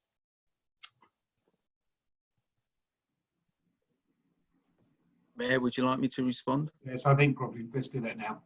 So there's the two A1260 schemes that went to Transport and Infrastructure Committee, and they are in the latter part of this board agenda, Councillor Holditch. And also the slip road for the university was a local large majors application. And in my discussions with the Department of Transport, that is one that I'm saying, how can they progress? And the decisions around the local large major schemes, they advised me that their initial assessment of the local large major schemes were based on those that were already outlined business case. We've managed to accelerate the A10 into it with a finalised strategic outline business case, but be assured that the university application for the local large majors is something that I raise every time I speak to the DFT as well. Okay, because it's even more important now we've got the money to build it, Absolutely. because we won't get planning permission unless we put those slip roads in. Absolutely, and I will raise that in my next conversations with them and see what supporting documentation we can put forward. Okay. And these schemes, so I won't ask you when you get to the roundabout, these schemes for Peterborough Junction improvements, are they? Roundabouts? Junction 15 and Junction 32/3. Yeah. One of them's a Hampton one, isn't it? Yes. Yeah, that definitely needs sorting out. Very heavily used. Thank you. Okay, thank you, Councillor Holditch. So here we are. I think that one of the things that misunderstood about the A10 is that it's just a road that people use to go to go to Cambridge rather. It's just, if you go on the A10, you're going to Cambridge. Well, 55% of people who go on the A10 are going to Cambridge, but 45% are not. And it is the link road into the Greater Fen area. It is also the link road from where our crops are grown to the M11 and to London, where a significant number of the population in the UK live. So it is a main freight route for businesses in the Fens. And improving it is important, not just for commuters, but for businesses as well. And as I said, around half the people that use that road are not going into Cambridge. So whilst I absolutely support, absolutely 100% support putting cycle routes in, and absolutely support the opportunity of the CAM as well, and I think we will look into that, Councillor Bailey, let's not hide or ignore the fact that the A10 is not just about commuters, it's about opening up the Fens as well. Maybe one day we could go further, but it is a feed road, as mentioned, for the 142, certainly out to March and into the Greater Fen. I think it's a tremendously important piece of work. I think it's an exceptionally inspiring piece of work, because I certainly have genuine hope that this time it won't be a government announcement, but it will actually be government funding that we get, and we will deliver this route. And make no mistake, we are very, very determined to do the best possible job here, and I think we can. Unfortunately, Councillor Smith has had to leave the meeting to attend a family emergency, and I'd probably like to say I hope everything is okay, Councillor Smith. Could we please make sure in the minutes, although Councillor Smith is not voting in this, it's clear where her intentions lied, and I think that's she was very, very clear on that. And could we make sure that those are included? But I am proposing from the chair, and I do require a seconder. If somebody would like to put their hand up, Councillor Holditch is keen, so we'll go for him. And I'm going to ask all those in favour. So, Mr. Adams. Support. Councillor Bailey. Support. Councillor Bowden. Support. Councillor Count. Support. Councillor Fuller. Support. And Councillor Herbert is not in the meeting. Councillor Holditch. Yeah, he's waving at me. And as I said, Councillor Smith is unfortunately not in the meeting. So that's unanimous from those who are here to vote. Now, I'm going to propose a 5-minute comfort break, but there is a lot left on the agenda, and I appreciate this is taking significant amounts of time, but the projects we are debating here have been projects in some cases that people have been waiting a generation to debate. So I think there is a fair reason for us taking our time over such massively important schemes for our county. But I'm sure you'd all like to go make a cup of tea, or even possibly have a sandwich. And we'll say that we will come back here at 13:40, 1340. Thank you. Members could leave their link up, but perhaps mute or stop the video so that we don't have to redial. That'd be very good. Thank you.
Okay, thank you. Hopefully we're all rejoining. Perhaps we have the main screen back. Thank you very much. Councillor Holditch is rushing back as we speak. I'm hoping that we will begin to see the others turn on their screens to confirm they are here. Okay, just councillor account. I just need that confirmation from.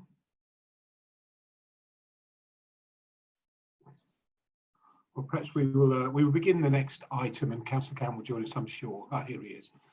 So we move on to item 3.4. Equally as important as the A10 is the 141 Huntingdon capacity study and Third River Crossing. Mehmet Ahmed, the Transport Programme Manager, would you please introduce the report? Thank you, Mayor. Afternoon, board members. Thank you for taking time to listen to me today.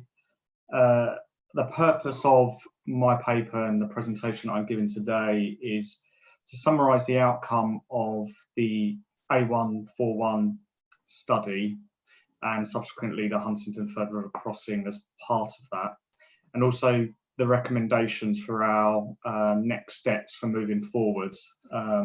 So just to note in terms of the recommendations we have, note the outcomes of the study, approve the drawdown of the budget of 350,000 for the A141 package of works, but also an additional budget for £500,000 for St Ives, a different package of works, but also looking at the delivery of some capital schemes as well, which is some quick win work that was identified throughout the study.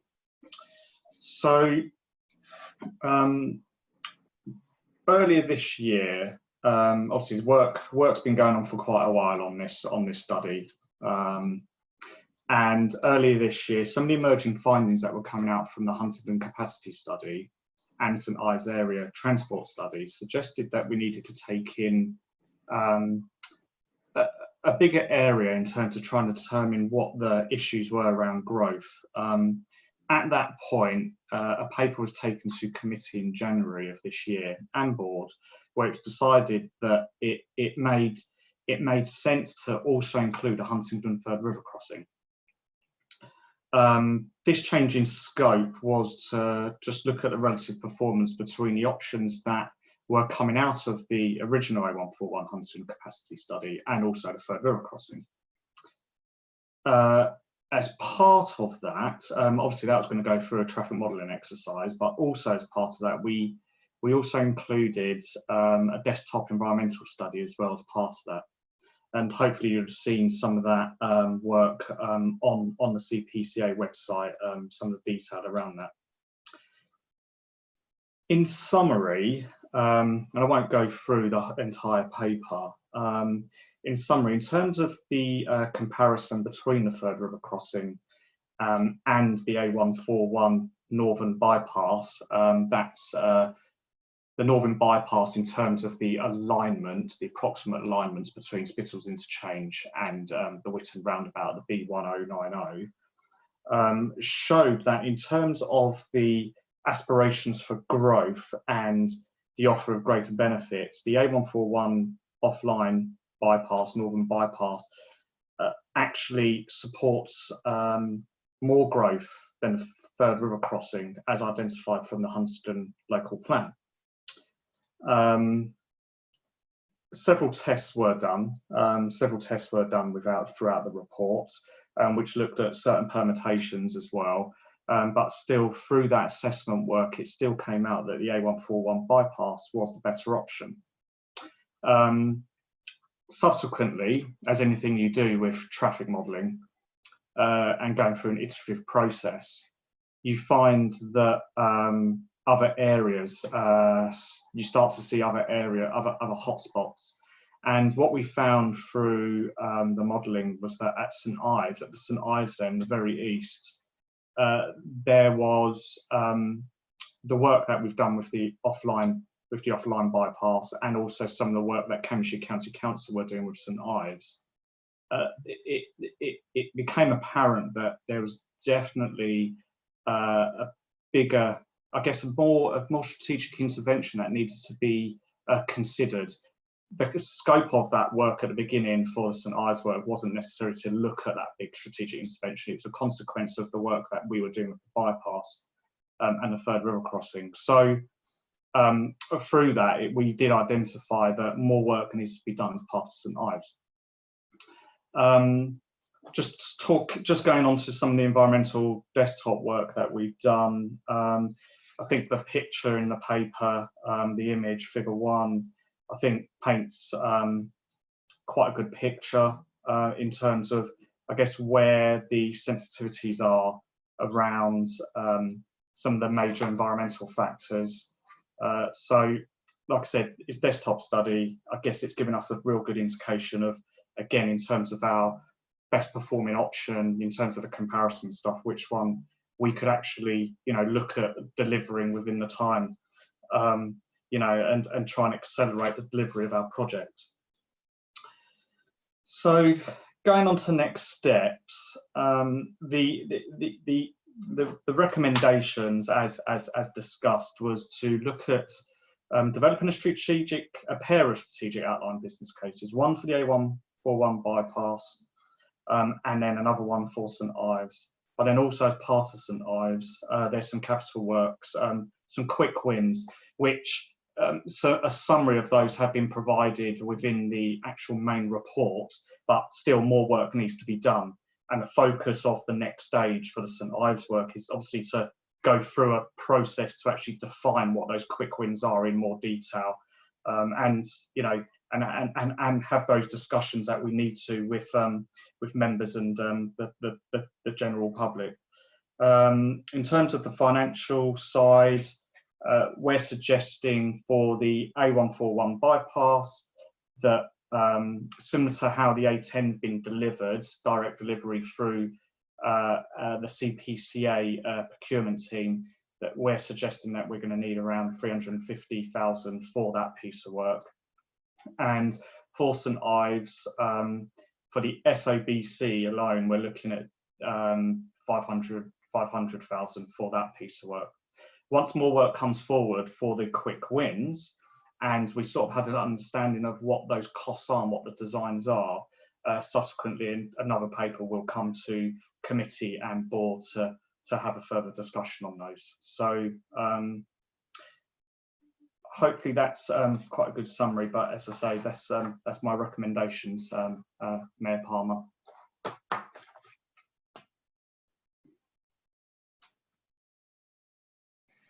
Apologies. Thank you, members. Any comments? Councillor Fuller. Thank you, man. Yeah, thank you, Matt. It's all very interesting. Of course, I welcome this on behalf of Huntingdonshire, Mayor, and I think we should thank you for your role in bringing these forward in the pace and the timescales that you have. And I think it's worth me, just without going into all the background and history of this, it's probably worth me just pointing out to colleagues who probably won't know all of the background of this, that the commitment to investigating a third river crossing that was in the devolution deal obviously predates both your election as mayor and my election much more recently as leader of Huntingdonshire District Council. And that's a really important point to consider, because unfortunately there is a group of people locally that are labouring under a misapprehension that this was an absolutely committed scheme that has required a campaign against it to try and get it thrown out. And of course, what was in the devolution deal was to investigate the third river crossing, which was a solution that was put forward quite some years ago to tackle the challenge of delivering growth at RAF Whitton. And it was absolutely right for you and this combined authority to do that investigation, but not in isolation. And that's what we've done. So we have looked at the other options. And I think, we're all locally delighted that actually quite an environmentally damaging third river crossing isn't necessary. And we've got a better solution here in the A141 suggested improvements that will deliver a much better scheme without having that significant level of environmental damage. And I also particularly welcome the St Ives area commitment, should the board agree to this today, because that's a significant step forward for the town, which has suffered substantial traffic congestion issues for quite a number of years now. And again, you know, I'm very grateful to the County Council for having funded the work we've done in St Ives up until now to get us looking at some of those issues.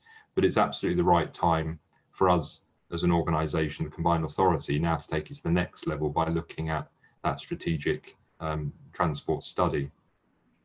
And the quick wins will be particularly welcomed as well. So, you know, thank you again for that once the funding ask comes forward for that, because that will very quickly deliver some significant improvements to encourage cycling and walking in and around St Ives, which will hopefully make a big difference.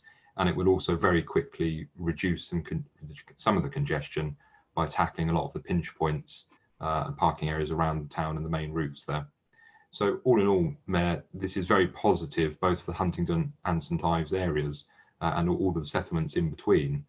And it's you know, certainly appreciated the work that's gone into this from both yourself and the Combined Authority and bringing it to this stage. So I would ask colleagues to wholeheartedly support this. And I haven't quite been championing the cause for 38 years, so I will bow down to your and Anna's experience in that, Mayor, but it certainly feels like it's nearly 38 years. So thank you.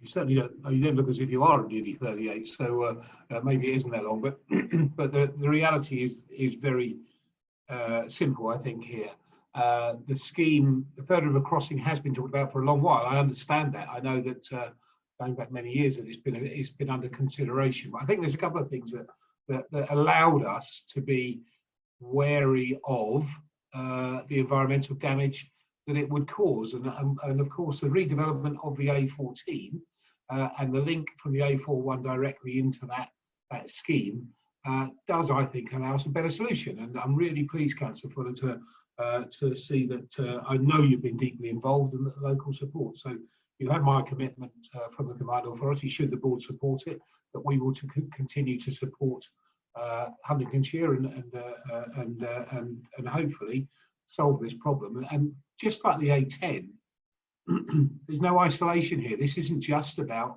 Huntingdonshire. This isn't just about St Ives and Huntingdon. The A141 is a direct route, of course, into Chatteris, and then beyond that, the Fen. So equally as the A10 is a route for freight and for people to the M11, as is the A142 route for people and for freight to the major trunk roads. And although we have an absolute commitment to public transport and to cycling and walking, and clearly our agenda and protecting the environment is seen through this, choosing this route above the Third River Crossing, we also have a commitment to support business and agriculture across Cambridgeshire and Peterborough, and I believe that this solution will help us to do that. So many thanks to Mehmet and the team, and for Councillor Fuller for his input, and I will be moving from the chair. Do I have a seconder? Councillor Count. And I will now ask each member who is in the Zoom meeting, beginning with Austin Adams. Support. Councillor Bailey. Support. Councillor Bowden. Support. Councillor Count. Support. Councillor Fuller. Support. And Councillor Holditch. Support. Thank you.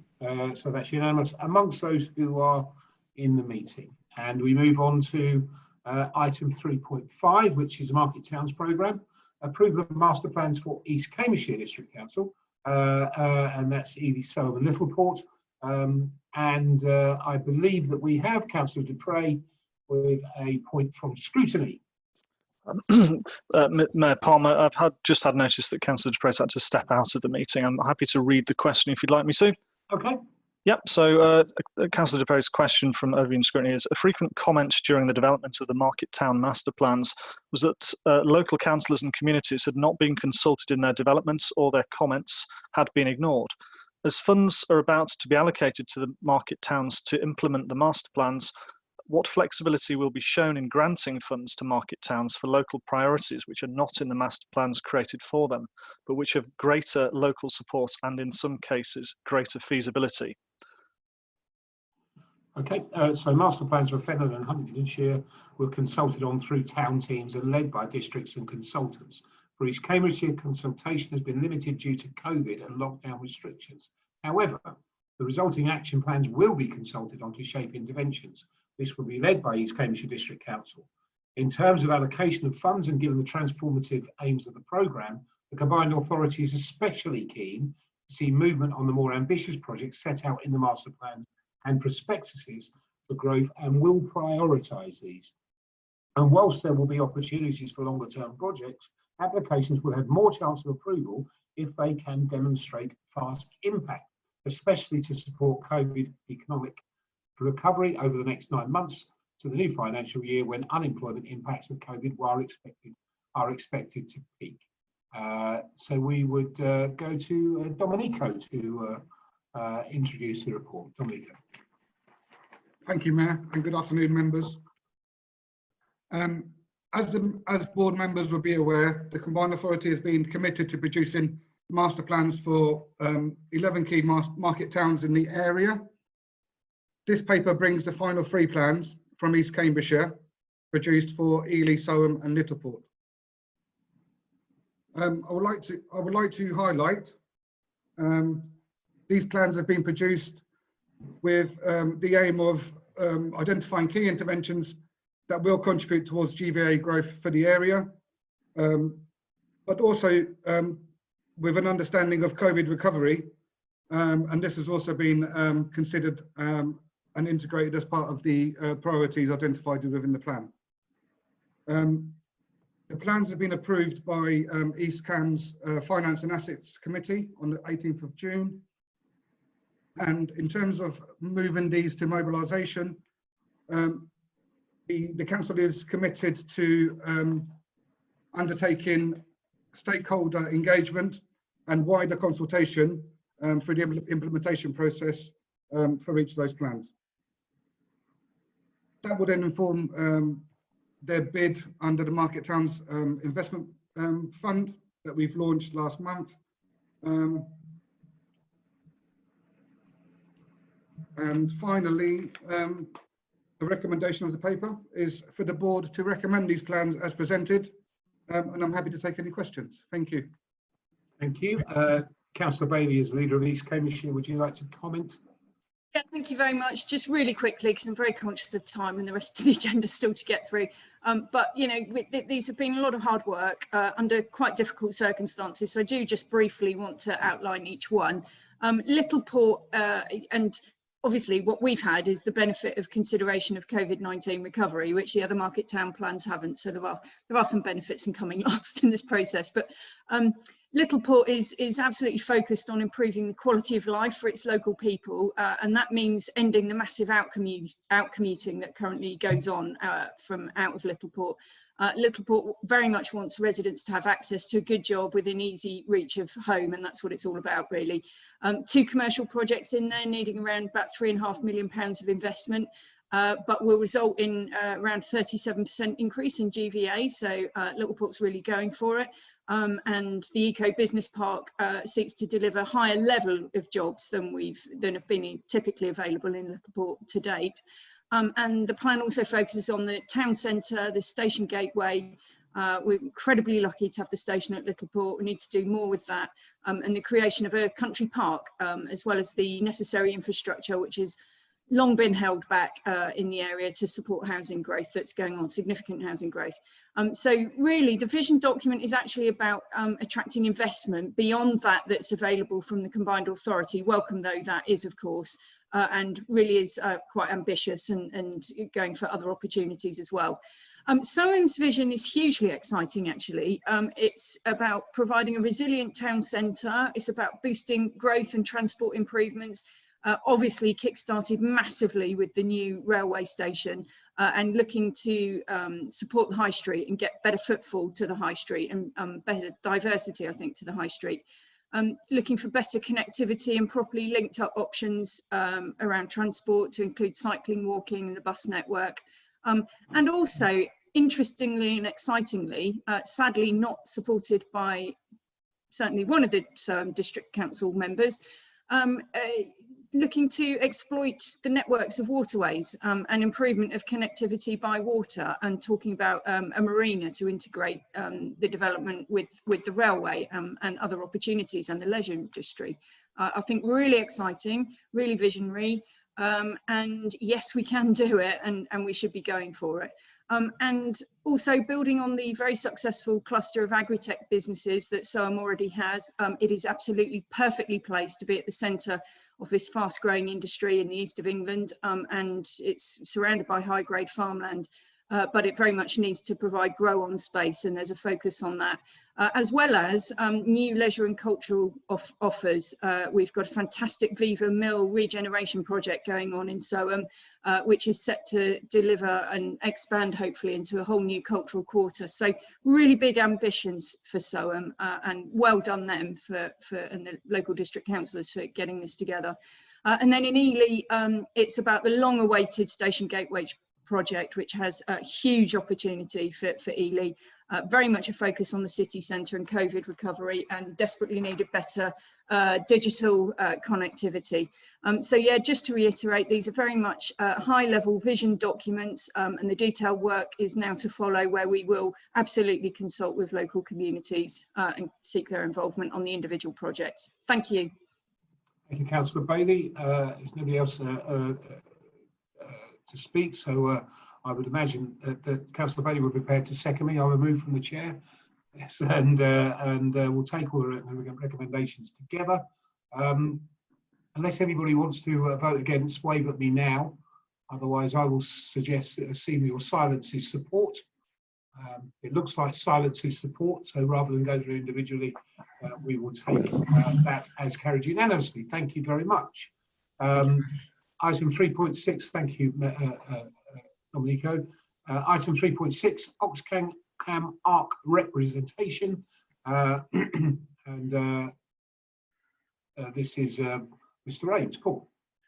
Thank you, Mayor. An extremely straightforward report, just asking the board to make nominations into the political structures representing the local authorities of the Oxford Cambridge ARC, and the nominations are in the paper are yourself and Councillor Count and Councillor Smith.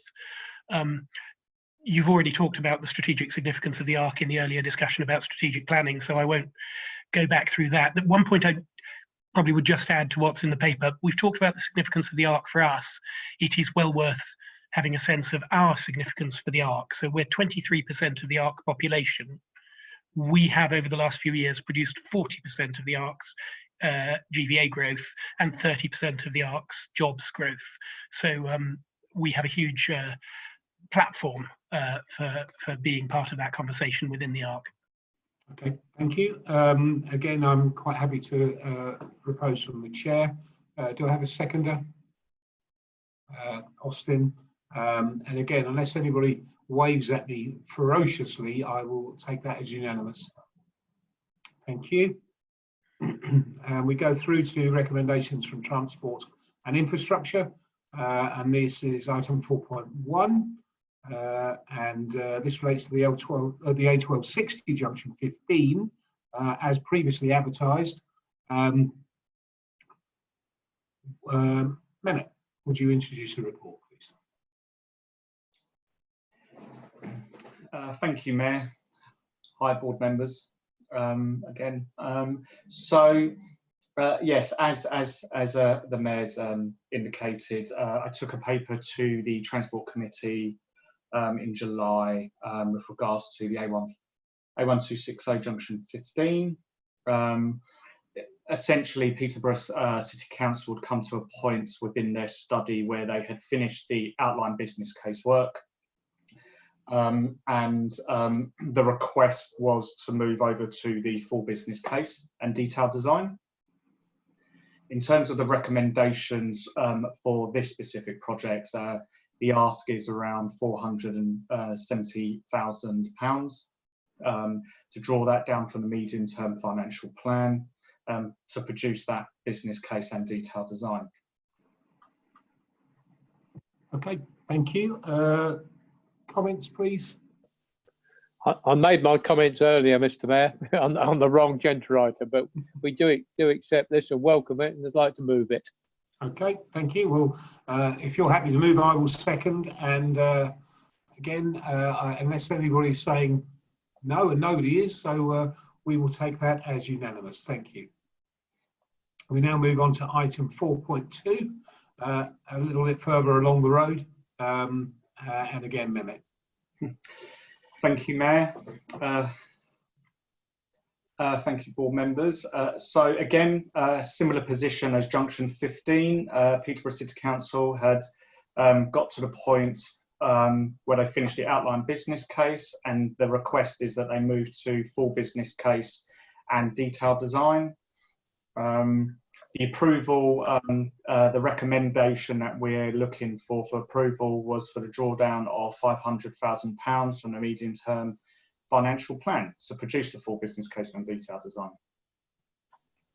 Okay, thank you very much. Councillor Holditch. Yeah, can I move that, Mr. Mayor? You can, and I'm happy to second. Everybody's delighted to see it's being done, so we will move on with the unanimous support on that, and we move on to March. Item 4.3, March Area Transport Strategy Progress. Mehmet. Hello, thank you, Mayor. So a lot of work has been done collectively by the County Council, Fenland District Council, and the Combined Authority as a collective, and I think that needs to be noted, how well this project has been working going forward. The request for approval was to commence the outline business case work and preliminary design, and the recommendation was for the drawdown of £1 million for the production of the outline business case and preliminary design. Okay, thank you, Mehmet. Comments, please. Councillor Count. Yeah, thank you. I'm sure you'd expect me to comment on this. It's not just as a county council leader, but it is actually my hometown, of which I passionately involved in, so much so that I joined this team and made sure that I was fully embedded.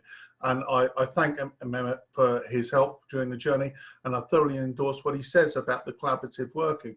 We had all tiers of government here. We had Combined Authority, county, district and town. We all worked together and we all agreed what we thought we should put in front of the public, which was very, very well received, I must say, through the popular online consultation that we undertook.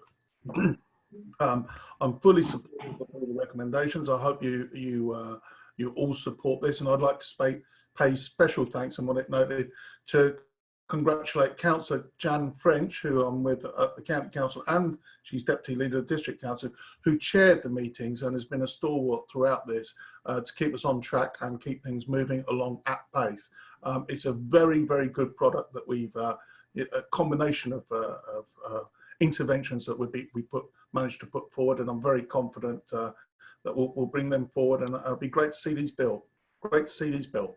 So thank you for that, and I thoroughly endorse this. Thank you very much. And one thing I just want to add, I didn't add on the A10, was how tremendously successful the online consultations have been. And I very, very much hope that government allow us to deliver consultations online in future, and are there fully statutory as well, because it seems to me two things. First of all, online consultations get more people engaged.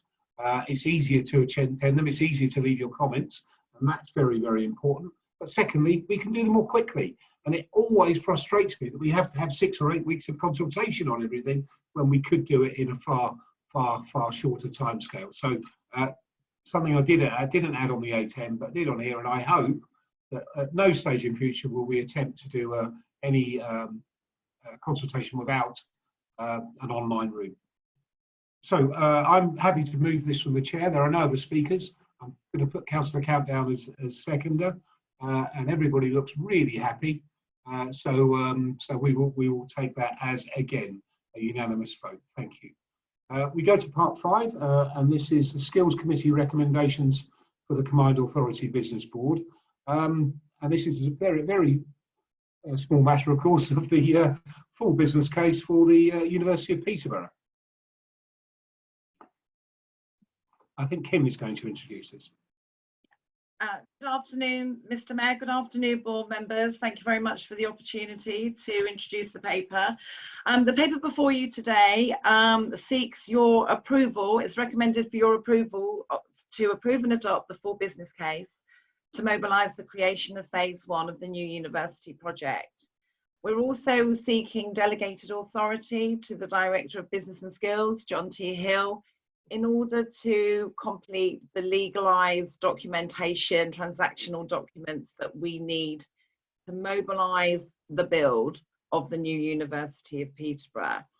So the board agreed in January, as did the Skills Committee, recommended in January, that from the outline business case, we would develop and produce a full business case. This is now the business case before you.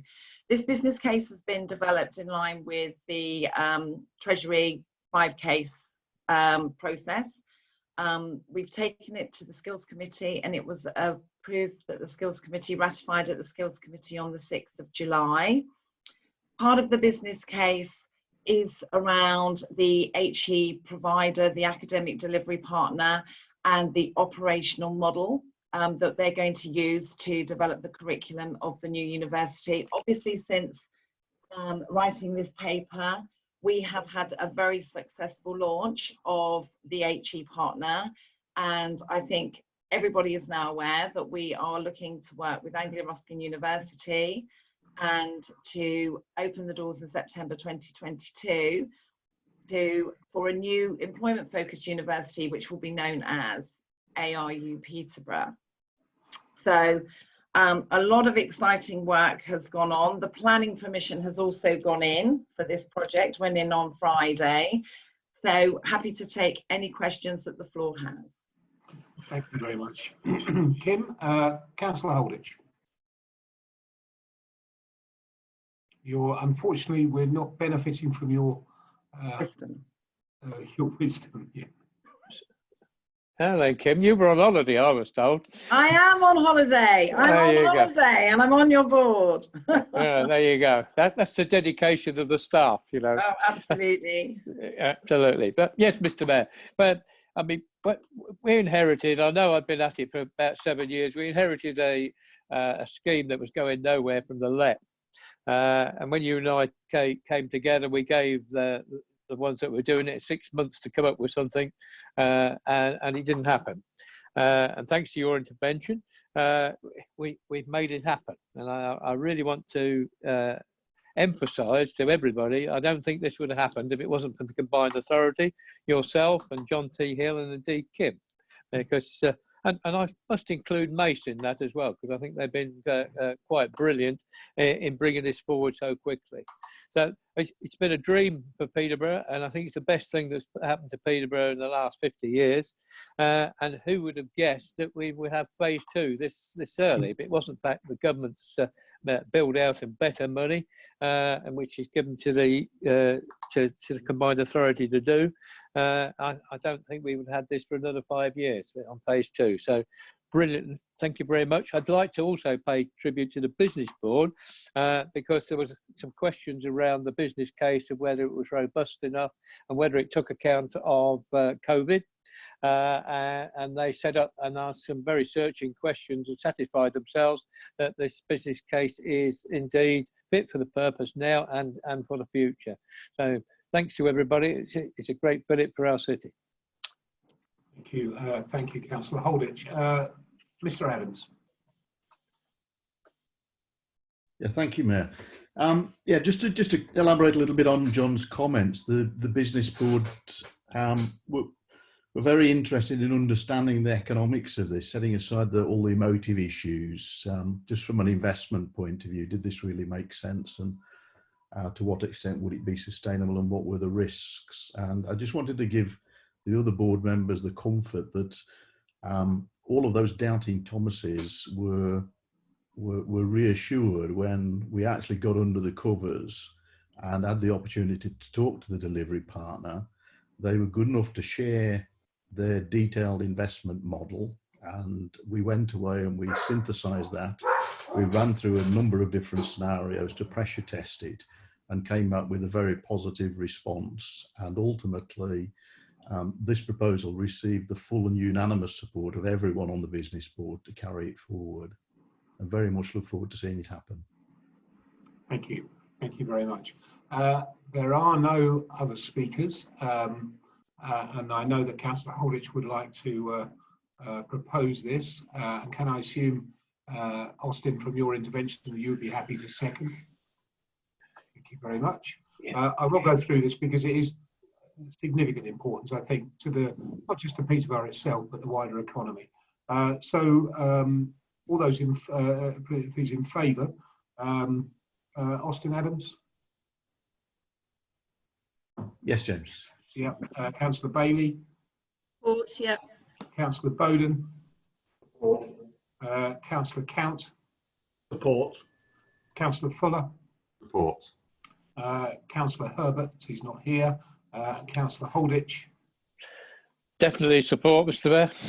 Okay, and unfortunately Councillor Smith is unable to join us as well, but again that's a unanimous vote. And again, I will underline what Councillor Holditch has said. I think the team here at the Combined Authority have been exceptional, so thank you both John and Kim for the incredible amount of work you've put into this, and you should be extraordinarily proud, I think, of what you've done. And equally, the intervention of Mace, they allowed us the time frame and their professional way of doing things was exceptional, I think, and it allowed us to be confident on the delivery. And of course, alongside that, has impressed government enough to let them support phase 2, and that's not without its merits. I think that's a significant intervention by government, and you know what we're providing here is, as we've said before, again we've looked at the SPEAR report, we've understood what the SPEAR report has told us, and we've created a university for Peterborough that will feed into the economy of not just Peterborough itself, but of the north of Cambridgeshire. So this intervention, I think, is significant for Huntingdonshire and for Fenland as well. And I think there will be many, many, many people whose lives will be enhanced because of it. So thank you to the board. Okay. Mr. Mayor, could I just add to that? I'd like it minuted that Peterborough thanks to this, because this would not have happened without the intervention of the Combined Authority. Thank you, Councillor Holditch. We go into item 5.2, the Integrated Economic Business and Skills Insight Programme. We do have a question from over in Scrutiny Committee on this report. Doesn't look like Councillor Bray is back in the building, so I'll assume that. Happy to read it out. Yep. Robert, you will read this please out. That's certainly, Mr. Mayor. Question is, how is the Combined Authority balancing the need for urgent action this summer and autumn to address the short-term implications of COVID-19 on business and the economy, with a wish to redesign its medium-term COVID-19 recovery focus? Thank you. Well, since spring and through the summer so far, the Business and Skills Directorate have mobilised a range of urgent interventions to help our businesses with the impact of COVID-19, such as one-to-one support service to help businesses access the central government support initiatives, a webinar series on crucial topics to aid the restart of their businesses, specially adapted grants and micro grant schemes, and augmentation of the forthcoming business growth service in autumn 2020 to incorporate a period focused on recovery. Alongside this activity, our Economic Recovery Strategy Group, including all our local partners and stakeholders, have been formulating a local recovery strategy containing near and medium-term proposals and also novel long-term proposals which will help accelerate the recovery of the local economy on a sustainable, greener and more inclusive basis. These proposals will be underpinned by the outcomes and findings of our Integrated Business and Skills Insight and Evaluation Programme. Alan Downton, I believe, is going to introduce the report. Alan. Thank you, Mayor. Good afternoon, board members. The Integrated Economic Business and Skills Insight work will consolidate business and skills activities to provide economic sector and place insights to inform the focus of current and future programmes, and also evaluate the efficacy of current and past projects. 1.2 outlines the activities. The greater detail of that is in link in 1.5. may I add that a large element of this will be about COVID-19 impact. The report seeks authority to consolidate individual budget lines in the MTFP into one overall budget of 189,000, and one key deliverable will be a COVID-19 impact report to the Skills Committee, the Business Board and this board in September. Thank you very much, Alan. Comments, please. Mr. Mayor, if I may. Oh, you may. Thank you very much. I think the again, the Combined Authority must be commended on this, and indeed my committee and the department. We've acted very, very quickly under your orchestration, because you're conducting the thing across Cambridgeshire and Peterborough.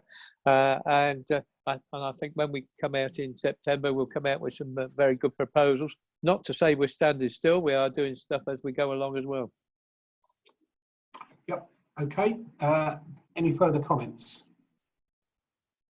So Councillor Holditch is proposing this as chairman. And can I have a seconder, please? Councillor Bowden. Everybody looks happy. Nobody's commented against, so we will move on with unanimous support to item 5.3, which is the Carers and Enterprise Company Review. And Fiona has joined us to introduce the report. Fiona is our Business and Skills Programme Manager. Apologies, I've just come in. So is my We can hear you well. Apologies, sorry, I've just come in. Good afternoon, Mayor, and good afternoon, board members. Thank you very much. The outline of the paper is the background is the fact that we took on a legacy contract from the LEP, and as a result of that, some of the team members within that contract moved from the contract, and we were only left with one team member. So we had to look for a solution that we could retain this in the area, and as Mayor Palmer and others will realise, careers, especially now, is a very important aspect, and looking at workforce and ensuring that we've got the right careers within schools and the interventions needed. So as a result of this, the CEC contract was decided to retain in the area and take on two of our partners to deliver the outcomes of the contract for us. Now, the appendix that's attached to this is an update on the self-assessment the schools do themselves. So please do note that this is not a reflection on what our enterprise coordinators are delivering on. This is a reflection on what the schools deem themselves to be measured against. Some schools measure themselves as doing really well in terms of employer engagement, and some deem themselves as being a lot less so, and we've no control over that. However, within the contract period, we have escalated the amount of businesses that's involved with schools, connecting them in with careers leaders. So we're really pleased with the efforts made, and how the contract has turned around from having one member to then having 3 members of team.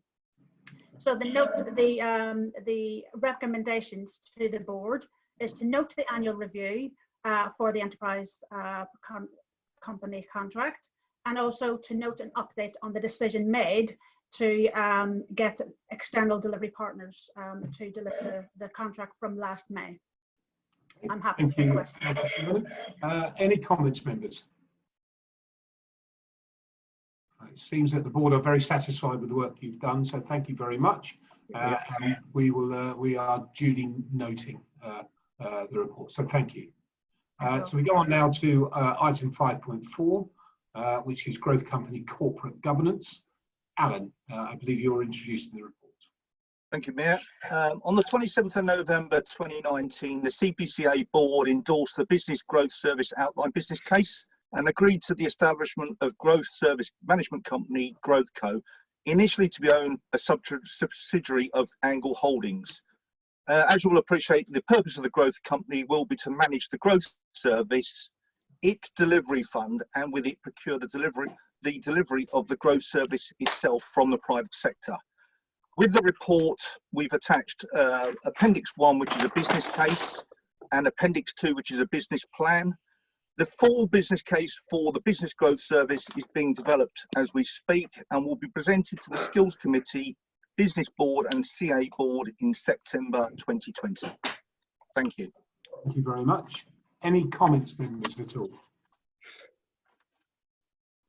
Okay, so Councillor Holditch, I will second your proposal. Thank you. Oh, sorry, Steve, I didn't see that. Apologies. Okay, I was a bit slow in getting there. My apologies. Yeah, it's a question on the in the paperwork, the EDRF funding. I think the meeting was something like the 6th of July, and you expected an answer within 2 weeks. I know if you don't get the EDRF funding, the European funding, it's backed by Treasury, so we're going to get it one way or another. But it seems to me that we should have had it. Can you update us, please? I can update you, Councillor Count.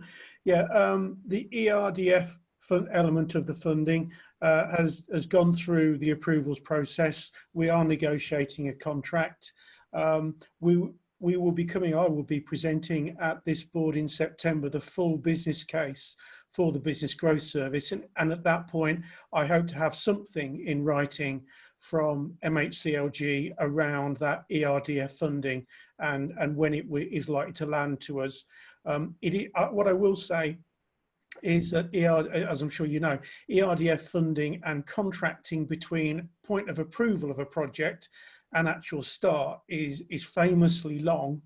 And what is common practice, which I will be recommending in the full business case, is that we start at risk based on a letter from MHCLG, because my belief is the contract is likely to turn up in December or even January, but we should be able to get a letter from them that says it's in process.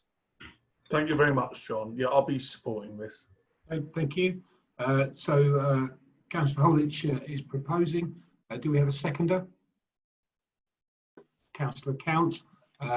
Everybody again looks very happy, so we will move on with a unanimous support. Yep. And we move on to Business Board recommendations to the Combined Authority Board. And we go to item 6.1, which relates to the accelerated 2021 local growth funding allocated to the Combined Authority Business Board. And Steve Clark, Strategic Fund Manager, would be introducing us. So Steve. John is. Yes, sorry, Chair, it's me.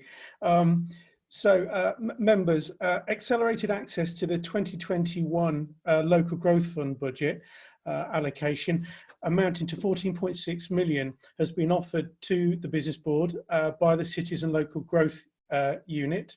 You will note probably from press that this is the LGF4 tranche has actually been renamed the Getting Building Fund, which is what we'll be referring to it as going forward.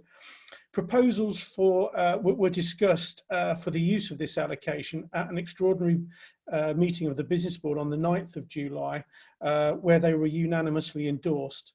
In order to meet the timescales for a response to government, the Mayor made a mayoral decision on the 15th of July to formally accept this allocation for the project that had been ranked at the top of the Combined Authority list of candidate projects. The project is the Multi-University Research Super Hub.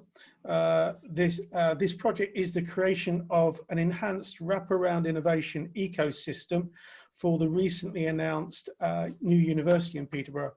The project aims to increase higher value jobs, more knowledge intensive and more productive growth in Peterborough and the surrounding northern half of the economy.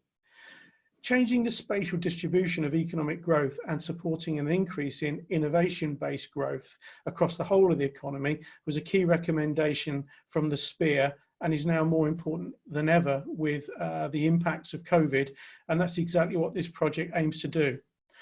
The project is part of a long-term strategy to balance the supply of improved skills with the demand for them created by Indigenous and inward business growth that is more knowledgeable, that is more knowledge intensive and higher value, so to create the demand for the higher skills that in fact the university will produce.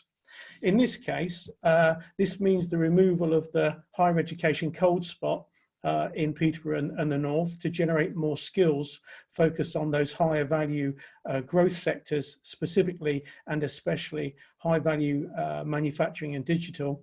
But then in parallel to create an innovation ecosystem around the university to stimulate the supply of higher value jobs for those new graduates to go to. The recommendations for the board are to note the mayoral decision of the 15th of July on the recommendations of the business board to formally accept the allocation of this £14.6 million, and to also note the deployment of this awarded funding for the Greater Peterborough Innovation Ecosystem project, but subject to that project moving through the assurance framework, which in this case means an application to the LGF fund for it to be allocated to the proposers. Thank you. Thank you. Comments, please. Mr. Adams, would you like to come in? No. Councillor Count? Just on mute, James, sorry. It's okay. Yeah, thanks, John, for presenting that. I mean, just to give the rest of the board again some comfort here, this was debated long and hard by the business board on the 9th of July and subsequently talked about since. The proposal is unanimously supported. I can speak from my own interests of running manufacturing companies locally where, you know, our desperate need to find really high quality skilled people and to have a place where that that skill level can be incubated in parallel with a blend of both university, academia and the practical realities of manufacturing companies locally in the Peterborough area, I think is a huge recipe for success, and has gone a long way towards the unanimous support that it's received. We're not detailing here who the innovation partner is, but and we do have an insight into that, and I think people will be pleasantly surprised at the strength and depth that that organisation would bring in this partnership, and really would put this part of the university on a global footing. Thank you very much. Councillor Count. Thank you, Mayor. Thank you, Austin. Just wanted to quite briefly say it's a good job we passed 5.1 to build the university. Otherwise, it'd be quite difficult to bolt this on if we didn't have a university to bolt it onto. But I just wanted to say thank you, Austin. There's been some online email exchanges regarding the process and that, and there was an extensive email going into answering all of the questions in some detail about the officer handling of this, and I read that in some detail. I've already responded to Austin. It was today actually, so he might not have read it yet, thanking him and the officers for the due diligence.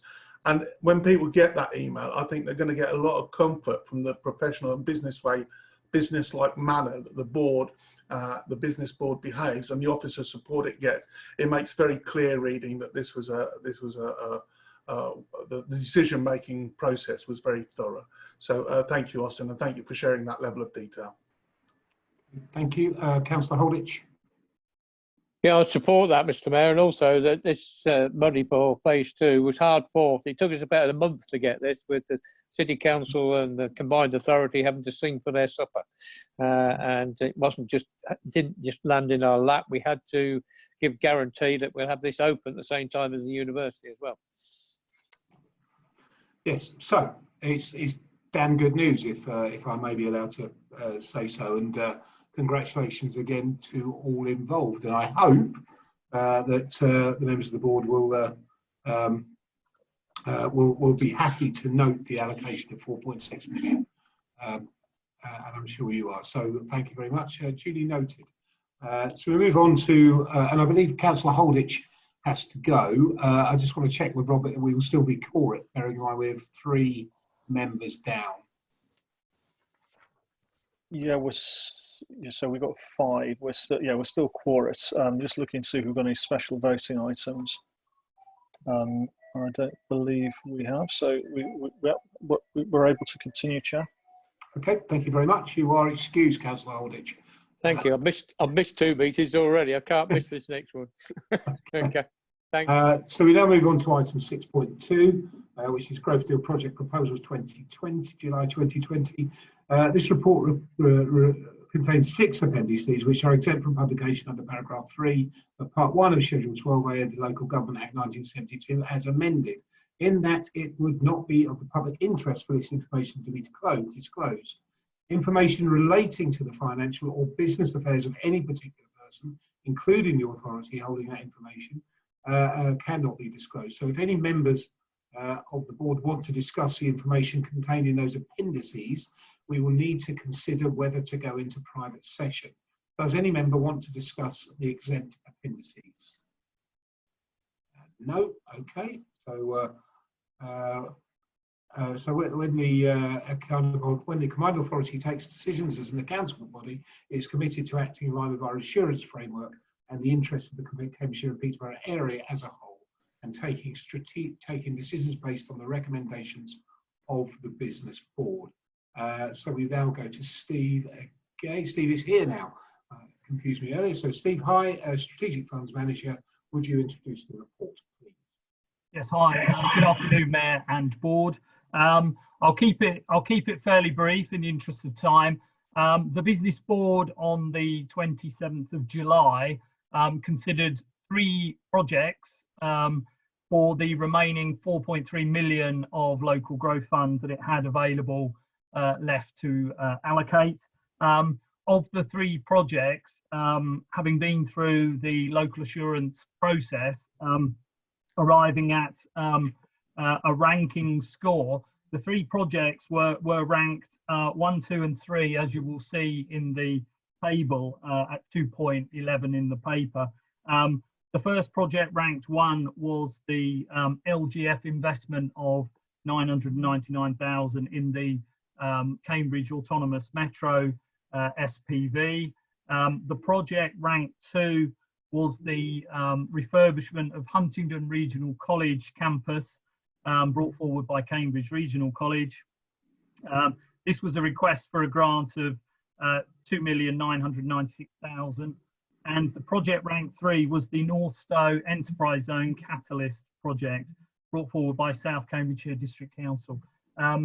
The Business Board recommended that projects 1 and 2 be recommended to the Combined Authority for approval, and project 2, the Cambridge Regional College refurbishment project, was considered for a reduced offer on the basis that some of the costs within their application ran over the spending period, and also some of the costs were deemed to be revenue costs in respect of software and Wi-Fi instead of capital.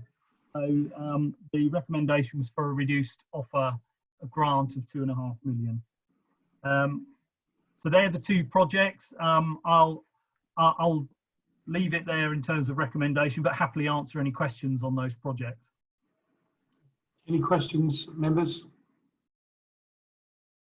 Okay, so Mr. Adams, I assume you're proposing this, so do we have a seconder? And Councillor Bailey. As nobody's spoken against, and I assume that everybody's in favour, so we will carry that unanimously, and thank you, Mr. Clark, and thank you, Austin. We now turn to item 6.3, the Local Growth Fund Programme Management July 2020, and Steve, that's you again. Yeah, thanks, Mayor. Again, in the interest of time, I'll just note that this is my usual operational update of the local growth funding. It has obviously updates on various points, including the annual grant payment, which for this financial year, 1/3 was, as you'll know from the last paper, was withheld by MHCLG. They proposed to review again with us in August right now. We're completing their spreadsheet with a view that we will get further payment in October. Contained in the paper is a financial update on the programme spend. I've also there's to note our quarterly return that we provide to MHCLG. In terms of projects in delivery, we have 16 live projects, 8 in pre-contract in the paper, but 2 have been signed off this week. So we're now 6 in pre-contract. And as is noted, there's 3 projects which have dropped away, and we have 21 historically completed projects. The paper also contains a formal change request for the Wisbech Access Strategy project, which has been through the County Council Transport Committee and signed off by those guys. The Business Board is obviously recommending we accept this change, which is a reduction from the original 10.5 million LGF to a revised 6 million LGF spend. In the paper as well is a COVID-19 business grant and micro grant update, mainly to note for information. Also in there is the Eastern Agritech update, which shows activity has started to come back on that scheme, but there is another paper to follow which will outline a bit more detail. And also to note, there's the LGF monitoring and evaluation. We've just procured a delivery partner to kick off that piece of work on the historical LGF projects. And finally, to the end of this paper is a summary of our current LGF funds, including our recycle funds and their proposed allocation. In terms of recommendations, obviously the combined authorities to note the updates and approve the change request for the Wisbech Access Strategy project. Okay, thank you very much, Steve. Comments, members? So again, Austin is proposing a seconder, please. Just one of you, Steve, Councillor Count. And again, I'll take that as unanimous as there is no opposing view. Thank you very much. Item 6.4 is the, you'll be pleased to hear, the final item on the agenda. And it's the Eastern Agritech Growth Initiative Funding Review July 2020. Steve again. Yeah, hi. Thank you, Mayor. Finally. So this is very simple. This is a request to change the criteria within this programme. This programme has run now for 6.5 years, has been very successful. It's run with the same criteria for that whole time. And in light of COVID schemes recently, and also the micro scheme, this scheme's 25% intervention rate has been seen as not as generous, and also has meant that businesses obviously still need to find a considerable 75% match to make a project investment. So we're asking here just to level things up, make it 50% criteria. We plan to run a new promotional campaign once we've done that to attract more interest. And just to note, 1.7 million left to deploy before the end of March 2021, which is entirely doable, as we did 6 million in 5 weeks earlier. So the recommendation is to approve the change in the grant intervention rate from 25% to 50% on the growth part of the scheme, and also to approve delegated authority to the Director of Business and Skills to make any further changes to the criteria of the scheme to ensure all funds are awarded by the end of March 21. Okay, thank you, Steve. Fantastic initiative this, and it's put a lot of money into agriculture across our region. Any comments, members? Austin. Mayor Palmer, I wonder if I might just say a few words before we put this to the vote.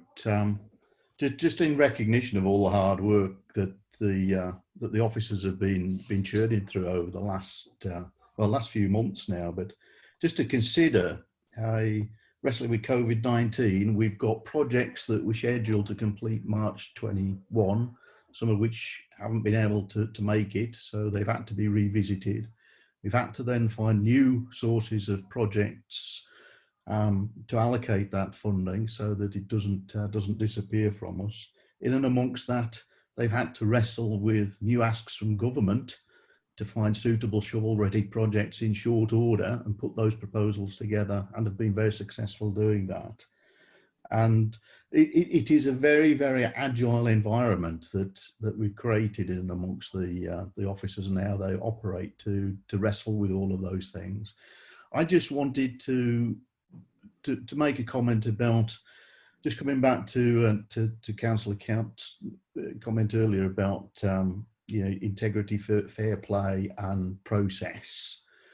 And I think we should compliment the team on the fact that last week the Audit and Governance Committee received an audit report put together by the PCC, looking broadly across the whole spectrum of activities, but particularly with regard to the business board and the LEP activities. They noted that a year or so ago, in a previous report, that the LEP's compliance with its national and local assurance framework was considered broadly compliant, and there were 9 recommendations for improvements to be made. This latest report stipulates that the overall opinion is now that the compliance with the LEP National Assurance Framework is now substantially compliant, and all of those 9 points have been addressed. In and amongst all the chaos that these guys have been dealing with, you know, I found it particularly hurtful that people were questioning some of the decision-making processes recently around the difficult environment that people are working within to get these things done. We can't let perfection get in the way of progress here. Our processes aren't perfect. We're continuously reviewing them, and we'll continue to refine them and improve them as we learn over time. That's what good boards do. Thank you very much, Justin. Councillor Bailey. I wanted to add our thanks really to the business board for their careful management and overseeing of the work that they're doing and the work that our officers are doing, and really just to say that I think this is absolutely the right thing to be doing, making it easier to access funds and making it less onerous in terms of the criteria at the present time is absolutely the right thing to do. So I'm totally in support of this. Yeah, absolutely, couldn't agree more, Councillor Bailey. Nobody else proposing to speak, so we have Mr. Adams is recommending, and I will put Councillor Bailey in as she's spoken as a seconder, and I'm looking at the board and I can't see anybody who's fighting me, so we will accept all those recommendations and endorse them unanimously. And I would like to thank all of the team. That does bring us to the end of the meeting. Thank you for your forbearance. Those who have managed to